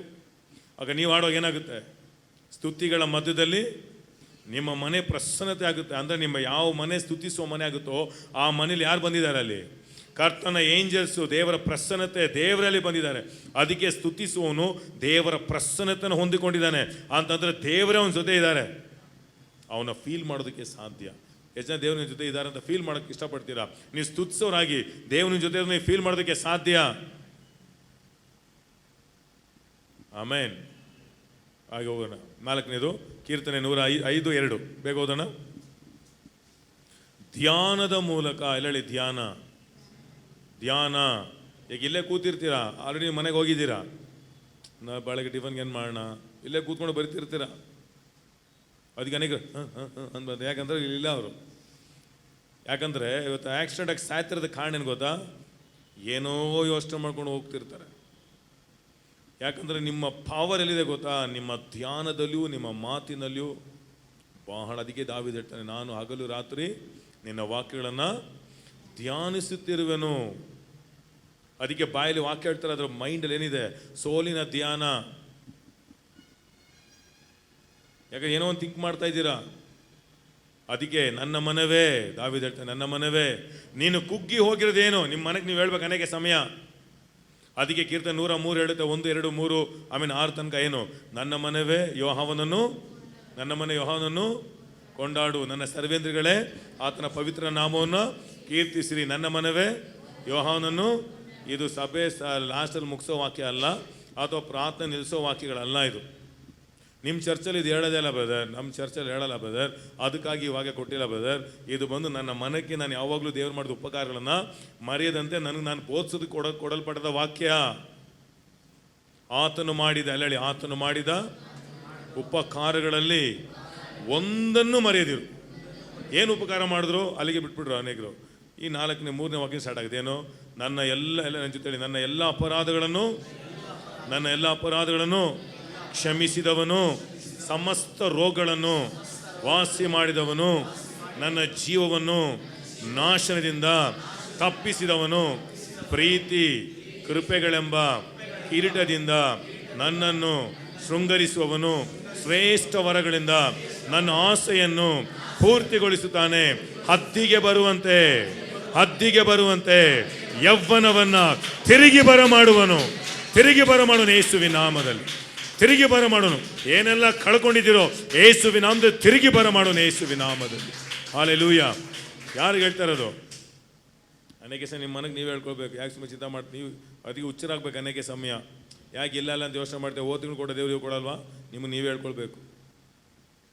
ಸ್ವಲ್ಪ ಮೈಂಡ್ ಸ್ವಲ್ಪ ಕೆಲಸ ಕೊಡಬೇಕು. ಅದಕ್ಕೆ ನಿಮ್ಮ ಧ್ಯಾನ, ಯಾಕಂದರೆ ನೀವು ಮಾತಾಡ್ತೀರಿ ನೋಡಿ, ಇದು ಇಲ್ಲಿ ಮಾತ್ರ ಕೇಳುತ್ತೆ. ನೀವು ಧ್ಯಾನಿಸೋದು 3rd ಹೆವನ್ಗೂ ಸೈತಾನಿಗೂ ಕೇಳಿಸುತ್ತೆ. ಅದಕ್ಕೆ 3rd ಡೈಮೆನ್ಷನ್ ಇದೆ. ಅದಕ್ಕೆ ಸ್ವಲ್ಪ ನಿಮಗೆ ಪ್ರಾಕ್ಟಿಕಲ್ ಯಾರು ಮಾಡಬೇಡಿ. ಸ್ವಲ್ಪ ಸೈತಾನ್ ಸ್ವಲ್ಪ ಯೋಚನೆ ಮಾಡಿ ನೋಡಿ. ನೀವು ಮಾತಾಡಬೇಡಿ, ಅವ್ನು ಕ್ರಿಯೇಟ್ ಆಟೋಮೆಟಿಕ್ ನಿಮ್ಮನ್ನು ಅಟ್ಯಾಕ್ ಮಾಡುತ್ತೆ. ಯಾಕಂತಂದರೆ ನೀವು ಧ್ಯಾನ ಮಾಡೋದು ಶಬ್ದವಾಗಿ 3rd ಡೈಮೆನ್ಷನ್ ಕೇಳಿಸುತ್ತೆ. ಅದಕ್ಕೆ ನೀವೇನು ಥಿಂಕ್ ಮಾಡಿದ್ರೆ ಭಾಳ ಮುಖ್ಯ. ಹಾಗಾದ್ರೆ ಥಿಂಕ್ ಮಾಡೋದನ್ನ ನಿಲ್ಲಿಸ್ಬೇಕಾ? ನಿಮ್ಮ ಮನೆಗೆ ನೀವು ಬೋಧಿಸಿ, ಯೇಸುವಿನ ನಾಮದಲ್ಲಿ ಕೆಟ್ಟ ಥಾಟ್ಸ್ ನಿಲ್ಲಿಸ್ತೇನೆ, ನಾನು ದೇವನ ಸ್ತುತಿಸ್ತೇನೆ. I choose to praise God. ನಾನು ಆರಿಸ್ಕೊಳ್ತೇನೆ ದೇವನ ಸ್ತುತಿಸೋದಕ್ಕೆ. ಯಾಕಂದ್ರೆ ಮೈಂಡ್ ಸುಲಭವಾಗಿ ಅಕ್ಸೆಪ್ಟ್ ಮಾಡ್ಕೊಳ್ಳಲ್ಲ. ನಿಮ್ಮ ಮನೆಗೆ ನೀವು ಹೇಳ್ಕೊಳ್ಬೇಕು. ಲಾಸ್ಟ್ ಕಡೆದಾಗಿ 5ನೇದು, ಯಾರ ದೇವರಿಗೆ ಈ ಥರ ಧನ್ಯವಾದ ಮಾಡ್ಬೇಕನ್ನ ಆಸೆ ಪಡ್ತೀರಾ? ಮೊದಲೇ ಏನು? ಸಾಕ್ಷಿಗಳ ಮೂಲಕ.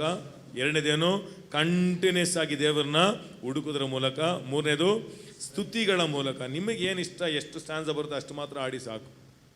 ಫುಲ್ಲಾಗಿ ಅವ್ರ ರಾಗದಲ್ಲೇ ಆಡ್ಬೇಕನ್ನೋ ಅವಶ್ಯಕತೆ ಇಲ್ಲ. ಇದನ್ನು ಹೇಳ್ತಾರೆ ಚರ್ಚಲ್ಲ, ನಿಮ್ಮ ಮನೆಗಳಲ್ಲಿ. ಅನೇಕರಿಗೆ ಚರ್ಚಲ್ಲಿ ಚಾನ್ಸ್ ಸಿಕ್ಕಿದ್ರೆ ಮಾತ್ರ ಸ್ತೋತ್ರ ಮಾಡ್ತಾರೆ. ಚಾನ್ಸ್ ಸಿಕ್ಕಿಲ್ಲೋ ಅಷ್ಟೇ. ಚಾನ್ಸ್ ಸಿಗೋದಕ್ಕಲ್ಲ ನೀವು ಸ್ತೋತ್ರ ಮಾಡಬೇಕಾಗಿರೋದು, ಆಮೇಲೆ ಹಾಡಬೇಕಾಗಿರೋದು. ಕರ್ತ ನಿಮ್ಮನ್ನು ಸೃಷ್ಟಿಸಿರೋದೇ ಸ್ತುತಿಸೋದಕ್ಕೋಸ್ಕರ.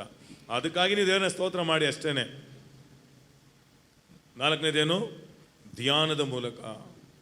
ಐದನೇದು ಬಹಳ ಮುಖ್ಯ, ಕೊಡೋದ್ರ ಮೂಲಕ.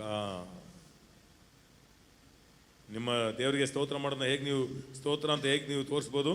ಕೀರ್ತನೆ 116 7ನೇ ವಾಕ್ಯ ಓದಿ. ಹ್ಞೂ ಹ್ಞೂ ಹ್ಞೂ 116 7 ಓದ್ತಾ ಇದ್ದೀರಾ? ಓದಿ ಆಗಿ ಇಂಗ್ಲೀಷಲ್ಲಿ ಓದಿ. ಕ್ಷಮಿಸಿ, ಆಮೋಸ್ ಬರೆದ ಪುಸ್ತಕ 4ನೇ ಅಧ್ಯಾಯ 5ನೇ ವಾಕ್ಯ. ಆಮೋಸ್ ಬರೆದ ಪುಸ್ತಕ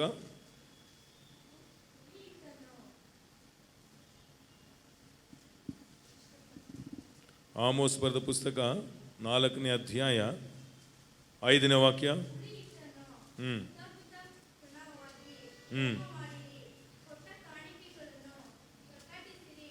Offer a sacrifice of thanksgiving. Offer, amen, offerings. ಕೊಡೋದ್ರ ಮೂಲಕ. ಓದಿ ಹಾಗೆ ಚೆನ್ನಾಗಿ ನೋಡಿ, ಹಾಗೆ ಓದಿ. ಆಮೇಲೆ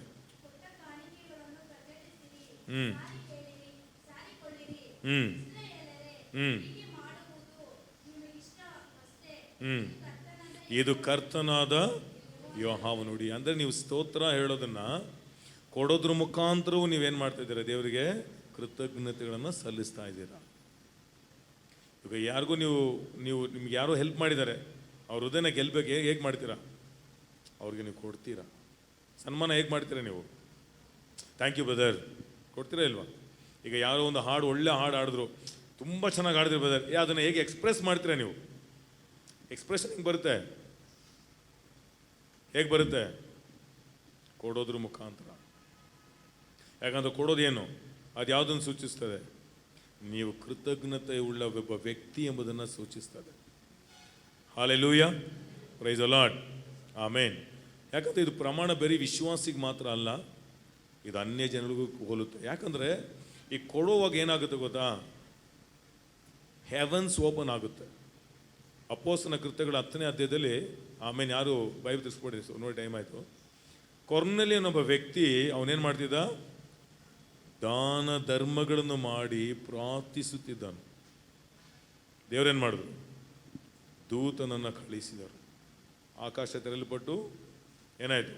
ಕೊಡಿರಿ. ಆಗ ಕೊಡೋಗ ಏನಾಗುತ್ತೆ? ಪರಲೋಕ ದ್ವಾರಗಳು ತೆರೆಯಲ್ಪಡುತ್ತದೆ. ರಕ್ಷಣೆಗೆ ಮಾರ್ಗವನ್ನು ತೋರಿಸಿದ. ಹಲ್ಲೆಲೂಯಾ. ಬಿಸ್ನೆಸ್ ಹೇಗೆ ಮುಂದೆ ಹೋಗೋದು ಗೊತ್ತಾಗ್ತಾನೆ ಇಲ್ಲ, ನನ್ನ ಕುಟುಂಬ ಹೇಗೆ ಉದ್ಧಾರ ಆಗೋದು ಗೊತ್ತಾಗ್ತಾನೆ ಇಲ್ವಲ್ಲ? ನೀವು ಧನ್ಯವಾದದೊಂದಿಗೆ ಕೊಡುವಾಗ ಏನು ಮಾಡುತ್ತೆ ಅಂತಂದರೆ ಆಕಾಶ ಓಪನ್ ಆಗುತ್ತೆ. ಏಂಜಲ್ಸ್ ಅಂತಂದರೆ ಆಕಾಶ ನೋಡ್ಕೊಂಡು ಯಾವುದೋ ಏಂಜಲ್ಸ್ ಬರ್ತಾನೆ ಅನ್ಕೊಬೇಡಿ ಆ ಕಾಲದಲ್ಲಿ. ಆಮೇಲೆ ಏಂಜಲ್ಸ್, ಇವಾಗ ಸುಮಾರು ಏಂಜಲ್ಸ್ಗಳು ಇದ್ದಾರೆ ಇವಾಗ. ಆಮೇಲೆ ಹೇಗೆ ಅನೇಕ ಸೇವಕರು ಏಂಜಲ್ಸ್. ಯಾಕಂದರೆ ಆಮೇಲೆ ಪ್ರಕಟಣೆ ಬರೆದ ಪುಸ್ತಕ ಹೇಳಿದೆ ಏನು, ಆಮೇಲೆ ದೂತರನ್ನು ಈಗ ದೇವ್ರು ನನ್ನ ಮುಖಾಂತರ ಮಾಡ್ತಾರೆ, ನಿಮ್ಮ ಹತ್ರ ಮಾತಾಡ್ತಾ ಇದ್ದಾರೆ. ಇದೊಂದು ಪ್ರಮಾಣ. ಇದು ಎಷ್ಟು ಜನಕ್ಕೆ ಅದು ಅನುಭವ ಆಯಿತು ನೋಡಿ. ಯಾವ್ಯಾವ ಸಭೆಗಳಲ್ಲಿ ಯಾವುದೋ ಸೇವಕರನ್ನ ಕರೆಸ್ತಾರೋ ಆ ಸಭೆಯವ್ರಿಗೆ ಮಾತ್ರನೇ ಪ್ರವಾದನೆ ಮಾಡ್ತಾರೆ, ಆ ಸಭೆಗೆ ಮಾತ್ರ ಬ್ಲೆಸ್ಸಿಂಗ್. ಯಾಕಂದರೆ ಅವರೆಲ್ಲ ಸಭೆ ಕೊಟ್ಟಿರ್ತಾರೆ. ಈ ಸೆಂಟ್ರಲ್ ಹೋಗಿ ನೀವು ಕೂತ್ಕೊಳ್ಳಿ, ಎಂಥ ಪ್ರವಾದಿಗಳು ನಿಮಗೆ ಪ್ರವಾದನೆ ಹೇಳಲ್ಲ. ಯಾಕಂತಂದರೆ ಈ ಅಡ್ಡದಾರಿ ಹೋಗಲ್ಲ ಸಿಗಲ್ಲ. ಇದು 100% ಸತ್ಯ. ಇದು ನಮಗೆ ಹೇಳಿ ನಿಂತ್ಕೊಳ್ಳೋ ಲೈನಲ್ಲಿ ಬರಲ್ಲ ಅಲ್ಲಿ. ಯಾಕಂದ್ರೆ ಕೊಡುವಾಗ ಏನಾಗುತ್ತೆ? Praise the lord. ಇದು ಸೇವಕರ ಸೇವೆ ಮಾಡೋವಾಗ ಅದು ಅನುಭವ ಆಗುತ್ತೆ. ನಾನು ಒಂದು ಸತಿ ಒಬ್ಬರು ನನಗೆ ಕಾಣಿಕೆ ಕೊಟ್ಬಿಟ್ರು. ಅವ್ರಿಗೊಬ್ಬ ನಾನು ಬೇರೆ ಪ್ರೇಯರ್ ಮಾಡ್ತಿದ್ದೆ. ನಮ್ಮ ಮನೆಯವ್ರು ಹೋದ್ರೆ ಗಂಟೆ ಹೋದ್ರೆ ಮಾತಾಡ್ತಾಯಿದ್ರು. ಯಾಕೆ ಹೋದ್ರೆ ಮಾತಾಡ್ತಾಯಿದ್ರು? ಎಷ್ಟೋ ಜನದ ಮಾತಾಡ್ಬೋದು. ಯಾಕೆ ಅವ್ರ ಹತ್ರ ಆವಾಗ ಅಂದ್ಕೊಂಡೆ, ಕೊಡುವಾಗ ಏನಾಗುತ್ತೆ? ಆಕಾಶ ತೆರಲ್ಪಟ್ಟು ಸೇವೆ ಮಾಡೋರ ಮುಖಾಂತರ ಆಲೋಚನೆ ದೇವ್ರು ಕೊಡುವನು. ಐಡಿಯಾ ಸಿಗುತ್ತೆ. ಹಲ್ಲೆಲೂಯಾ. ದಿಢೀರಂತ ನಿಮಗೆ ವಾಟ್ಸಪ್ಪಲ್ಲಿ ಮೆಸೇಜ್ ಬರುತ್ತೆ. ಏನು ಮೆಸೇಜು? ಪಾಸ್ ಯಾವ ಕಳಿಸ್ತಾ ಇರ್ತಾರೆ. ಅದಲ್ಲ, ನಿಮ್ಮೊಂದಿಗೆ ಮಾತಾಡೋಕ್ಕೆ ದೇವ್ರು ಕಳಿಸಿರೋದು. ಹಾಲೆಲೂಯ. ಅದಕ್ಕೆ ಎಲ್ಲರೂ ಮೆಸೇಜ್ ಕೇಳಲ್ಲ. ಯಾಕಂತಂದ್ರೆ ಎಲ್ಲರೂ ಕೊಟ್ಟಿರಲ್ಲ. ಯಾರು ನಿಶ್ಚಯವಾಗಿ ಕೊಟ್ಟು ದೇವನ ಸ್ತೋತ್ರ ಮಾಡ್ತಾರೋ ಅದನ್ನು ವ್ಯಾಲ್ಯೂಬಲ್ ಆಗಿ ತಗೊಳ್ತಾರೆ. ದೇವರೇ ಓದ್ ನೋಡಿ, ಅದು ಅವ್ರಿಗೆ ಮಾತ್ರನೇ ಇರುತ್ತೆ. ಅದು ಯೇಸುವಿನ ನಾಮದಲ್ಲಿ ಮಾತುಗಳು ನಿಮ್ಮ ಆತ್ಮಕ್ಕೆ ಬಲವನ್ನು ತರಲಿ ಎಂಬುದಾಗಿ ನಾನು ಪ್ರಾರ್ಥಿಸ್ತೇನೆ. ಹಾಲೆಲೂಯ. ಎಲ್ಲ ನಿಮಿಷ ನಿಂತ್ಕೊಳ್ಳುವ, ಕಣ್ಗಳನ್ನ ಮುಚ್ಚಿ. Thank you lord. ಹಾಗಾದ್ರೆ ಕೃತಜ್ಞತೆ ಸ್ತುತಿ ಮಾಡುವಾಗ, ದೇವರಿಗೆ ಧನ್ಯವಾದ ಮಾಡುವಾಗ, ನೀವು ಕೊಡೋದ್ರ ಮುಖಾಂತರ, ನೀವು ಕೊಡುವ ದಶಮ ಭಾಗಗಳು, ನೀವು ಧನ್ಯವಾದ ಥ್ಯಾಂಕ್ಸ್ ಆಫರಿಂಗ್ಸ್ ಎಲ್ಲ, ಥ್ಯಾಂಕ್ಸ್ ಆಫರಿಂಗ್ಸ್, ಧನ್ಯವಾದ ಕಾಣಿಕೆಯೊಂದಿಗೆ ನಾವು ಸ್ತೋತ್ರ ಮಾಡುವಾಗ ಐಡಿಯಾ ಬರುತ್ತೆ. ಹಾಲೆಲೂಯ. Price the lord. ನೋಡಿ, ಒಬ್ಬ ಸೇವಕರು ಹೇಳಿದ್ರು, ನಾನು ತುಂಬ ಆಶ್ಚರ್ಯವಾಗಿತ್ತು. 1-2 ನಿಮಿಷ ತಗೊಳ್ತೀನಿ, ಯಾಕಂದ್ರೆ ತುಂಬ ಯೂಸ್ಫುಲ್ ಆಗಿರುತ್ತೆ ನಿಮಗೆ. ಅವ್ರು ಯಹೂದ್ಯರು ನೋಡಿ ಹೇಳಿದ್ರಂತೆ, ಅವ್ರ ಅಪ್ಪ ಮಗನಿಗೆ ಹೇಳ್ತಿದ್ರಂತೆ, ದೇವ್ರ ಮಗನ ನೋಡ್ಬೇಕನ್ನ ಆಸೆ ಪಡ್ತೀಯ, ದೇವ್ರ ಮಕ್ಕಳು ನೋಡ್ಬೇಕಾ, ಯಹೂದ್ಯನ ನೋಡು ಅಂದ್ರಂತೆ. ಯಾಕಂದರೆ ಜಗತ್ತಲ್ಲೇ richest person, wise person, healthy person ಯಾರು ಅಂತಂದರೆ ಯಾರು ಯಾರು ನೀವು ಯಾವ ಫೀಲ್ಡ್ ತಗೊಳ್ಳಿ, ಇನ್ವೆನ್ಷನ್ ತಗೊಳ್ತೀರಾ, ನಂಬರ್ 1 ಅವರೇ. ನೋಬೆಲ್ ಪ್ರೈಸ್ ತಗೊಳ್ತೀರಾ, ಅವರೇ. ಯಾಕೆ? ಅಬ್ರಹಾಮನ ಆಶೀರ್ವಾದ ಅವ್ರದೊಂದು ಪ್ರಮಾಣ ಇದೆ. ಏನು ಗೊತ್ತಾ? ಅವ್ರು ಬಂದು ಸಾಲ ತಗೊಳ್ಳಲ್ಲ. ಫಸ್ಟು ಅವ್ರ ಮನಸ್ಸನ್ನು ಯಾವಾಗಲೂ ಪೀಸ್ಫುಲ್ಲಾಗಿ ಇಟ್ಕೊಳ್ತಾರೆ. ಅವ್ರದ್ದು ಜಾಸ್ತಿ ಅವ್ರ ಪ್ರಮಾಣ ಅದು. ಚಿಂತೆ ಮಾಡಲ್ಲ ಅವರು. ಮೊದಲು ಅವ್ರು ದೇವರಿಗೆ ಆದ್ಯತೆ ಕೊಡ್ತಾರೆ. ದೇವನ ಸನ್ಮಾನ ಮಾಡೋದು, ದೇವನ ಸ್ತುತಿಸೋದು ಫಸ್ಟು ದೇವರು. ಎರಡನೇದು ಮನವನ್ನು ಅವ್ರು ಯಾವಾಗಲೂ ಅದ ಚಿಂತೆಗೆ ಜಾಗ ಕೊಡಲ್ಲ ಅವರು. ನಮಗೆಲ್ಲ ಚಿಂತೆ, ಕೂದಲು ಬೀಳ್ತಿದೆ ಚಿಂತೆ, ದಪ್ಪ ಆಗ್ಬಿಡಲ್ಲ ಚಿಂತೆಗೆ ಜಾಗನೇ ಕೊಡು. ಯಾಕಂದ್ರೆ ನಿಮ್ಮ ಮೈಂಡ್ ಎಲ್ಲಿವರೆಗೂ ಬ್ಯುಸಿಯಾಗಿರುತ್ತೋ ನಿಮಗೆ ಐಡಿಯಾಸ್ ಬರಲ್ಲ. ಅದಕ್ಕೇ ಈ ಜಗತ್ತಲ್ಲಿ ತುಂಬ ಇನ್ವೆಂಟ್ ಮಾಡಿದಲ್ಲ ಯಾರು ಅಂತಂದರೆ ಯಹೂದ್ಯರೇ. ಒಂದು ಫೋನ್ ತಗೊಳ್ಳಿ, ಯಹೂದ್ಯರೇ. ಇವತ್ತೊಂದು ಕಂಪ್ಯೂಟರ್ ತಗೊಳ್ಳಿ, ಬಿಲ್ಗೇಟ್ಸ್ ಯಾರು? ಯಹೂದ್ಯನು. ಅಲ್ಲೆಲೂಯ. ನಮ್ಮ ವರ್ಲ್ಡಲ್ಲೇ ಆಸ್ಕರ್ ಅವಾರ್ಡ್ ತಗೊಂಡ್ರ ಜನ ನೋಡಿ, ಯಹೂದ್ಯರೇ. ಯುದ್ಧದಲ್ಲಿ ನಂಬರ್ 1 ಯಾರು? ಅವರೇ. ನೀವು ಜಸ್ಟ್ ಯೂಟ್ಯೂಬಲ್ಲಿ ಜ್ಯೂಸ್ ಅಂತ ಹಾಕಿ ನೋಡಿ, ಅದೊಂದು 50 ಲಿಸ್ಟು ಹಾಕ್ತಾರೆ ಅವ್ರು ಹೇಗಿದ್ದಾರೆ ಅಂತ. ಆಮೇಲೆ ಮೆಡಿಸನಲ್ಲಿ 60% ಕಂಡಿಡ್ದಿದ್ದು ಅವರೇನೆ. ಇವತ್ತು ಅವ್ರು ಇಲ್ದಿಲ್ಲ ಅಂತಂದರೆ ಇವತ್ತು ಎಷ್ಟೋ ಜನ ಕಾಯಿಲೆಗಳಲ್ಲೇ ನೋವಲ್ಲಿ ಅನತಿಶಯ ಕಂಡಿದ್ದು ಯಾರು? ಒಬ್ಬ ಯಹೂದ್ಯನು. ಹಾಗಾದರೆ ಯಾಕೆ ಅವ್ರ ಮೈಂಡ್ ಅಷ್ಟು ಚುರುಕಾಗಿದೆ? ಕಾರಣ ಏನು? ದೇವರಿಗೆ ಮೊದಲು ಸ್ಥಳ ಕೊಡುವಾಗ. ಆಮೇನ್. ಎರಡನೇದಾಗಿ ಅವ್ರ ಸನ್ಮಾನ, ಅವ್ರ ಕೈ ಸನ್ಮಾನ ಮಾಡೋ ಕೈ. ಯಾವುದೇ ದೇಶ ಆಶ್ರಯಕ್ಕೆ ಹೋದ್ರೂ ಅವ್ರು ಸ್ವೀಕರಿಸ್ಕೊಳ್ತಾರಂತೆ. ಬನ್ನಿ ನಮ್ಮ ದೇಶದಲ್ಲಿ ಬಂದು ಮನೆ ನಾವು ಕೊಡ್ತೀವಿ, ನಮ್ಮ ಜೊತೆ ಬಂದಿರಿ. ಆಶ್ರಯ ಕೊಡೋ ಜನ. ಯಾಕಂದರೆ ದೇವ್ರ ವಾಕ್ಯವನ್ನು ನಂಬುವಂಥ ಜನ. ಅದಕ್ಕೆ ಎಲ್ಲ ಹೇಳಲ್ಲ, ಒಂದು 5 ಮಾತ್ರ ಹೇಳ್ತೀನಿ. ಫಸ್ಟು ಏನು? ದೇವರಿಗೆ ಮುಖ್ಯತ್ವ ಕೊಡೋ ಜನ. ಎರಡನೇದು ಚಿಂತೆಗೆ ಜಾಗ ಕೊಡಲ್ಲ. ಚಿಂತೆ ಅದಕ್ಕೆ ಸ್ವಾಮಿ ಹೇಳಿದ್ರು, ಆಮೇನ್, ನಿನ್ನ ಚಿಂತಾ ಭಾರವನ್ನೆಲ್ಲ ಪಾತ್ರೆ ಮೇಲೆ ಹಾಕು, TV ಮೇಲೆ ಹಾಕು, ಕರ್ತನ ವಾಕ್ಯದ ಮೇಲೆ ಹಾಕು. ತುಂಬ ಚಿಂತೆ ಬಂತ, ದೇವ್ರ ವಾಕ್ಯ ತಗೊಂಡು ಅಲ್ಲಿ ಹೋಗ್ಬಿಡಿ. ಎಲೆ ಕಷ್ಟಪಡುವವರೇ, ಹೊರೆ ಹೊತ್ತುವವರೇ, ನೀವೆಲ್ಲರೂ ವಾಟ್ಸಪ್ಪಲ್ಲೂ ಪಾರ್ಕ್ಗಳಲ್ಲಿ ಹೋಗಿ ಕೂತ್ಕೊಳ್ಳಿ ಅಂತ ಹೇಳಿಲ್ಲ. ತುಂಬ ಬೇಜಾರಾಗಿದೆ. ಅದಕ್ಕೆ ಸ್ವಲ್ಪ 1-2 ಪಿಕ್ಚರ್ ನೋಡೋಣ ಅಂತಿದ್ದೀನಿ. ಬೇಜಾರಾದ ಇನ್ನೂ ಜಾಸ್ತಿ ಬೇಜಾರಾಗುತ್ತೆ ಅಲ್ಲಿ ಹೋದರೆ. ಎಲ್ಲಿಗೆ ಹೋಗಿ? ದೇವರ ವಾಕ್ಯ. ಇವನಿಗೆ ಬಂದ ನೀವೆಲ್ಲ ಧನ್ಯರು.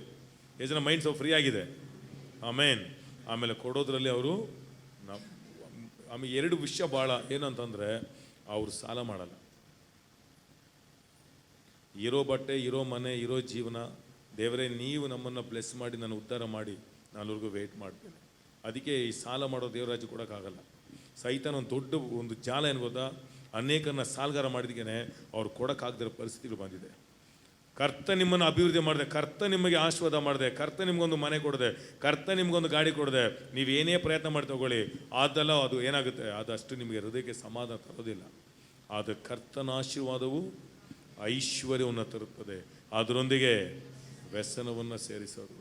ಅದಕ್ಕೆ ಆ ಕೊಡುವ ವಿಷಯದಲ್ಲಿ ನೀವು ಕೊಡುವಾಗ ದೇವ್ರಿಗೆ ಏನು ಮಾಡ್ತಾ ಇದ್ದೀರಾ? ದಶಮಭಾಗನೇದು ದೇವರಿಗೆ ಸ್ತೋತ್ರ ಮಾಡ್ತಾ ಇದ್ದೀರಾ. ಅದು ತುಂಬ ಕಷ್ಟ ಕ್ರಿಸ್ತಿಯ ಜೀವಿತ ಭಾರವಾದದಲ್ಲ. ನಿಜವಾಗ್ಲೂ ದೇವನ ಪ್ರೀತಿಸೋ ವ್ಯಕ್ತಿಯಾಗಿದ್ದರೆ ಆ ಪ್ರೀತಿ ಯಾವತ್ತೂ ಏನು ಮಾಡಲ್ಲ, ಅದು ಭಾರವಾಗಿ ಇರೋದಕ್ಕೆ ಸಾಧ್ಯನೇ ಇಲ್ಲ. ಎಲ್ಲ ನಿಮಿಷ ಕೈಗಳನ್ನ ಮೇಲೆತ್ತಿ. ಒಂದು ವೇಳೆ ಸಾಲ ಮಾಡಿದ್ದೀರಾ, ಚಿಂತೆ ಮಾಡಿಬಿಡಿ. ಇನ್ಮೇಲೆ ದೇವರೇ, ಇನ್ಮೇಲೆ ನಾನು ಸಾಲ ಮಾಡೋಕ್ಕೆ ಹೋಗಲ್ಲ, ಇದೇ ನನ್ನ ಲೈಫಲ್ಲಿ ಲಾಸ್ಟ್. ಇನ್ನು ಏನಿದೆಯೋ ಅದರಲ್ಲಿ ಸಂತೋಷವಾಗಿ ಆದಷ್ಟು ಈ ಸಾಲ ತೀರಿಸೋದಕ್ಕೆ ನನಗೆ ಸಾಮರ್ಥ್ಯವನ್ನು ಕೊಡಿ. ಯಾಕಂದರೆ ಧರ್ಮೋಪದೇಶ ಕಾಂಡ 8:18 ಹೇಳುತ್ತೆ, ಐಶ್ವರ್ಯವನ್ನು ಸಂಪಾದಿಸುವ ಸಾಮರ್ಥ್ಯ ಕೊಡೋ ದೇವರು. ನಿಮಗೆ ಮನೆ ತೊಗೊಳ್ಬೇಕನ್ನ ಆಸೆ ಇದೆಯಾ?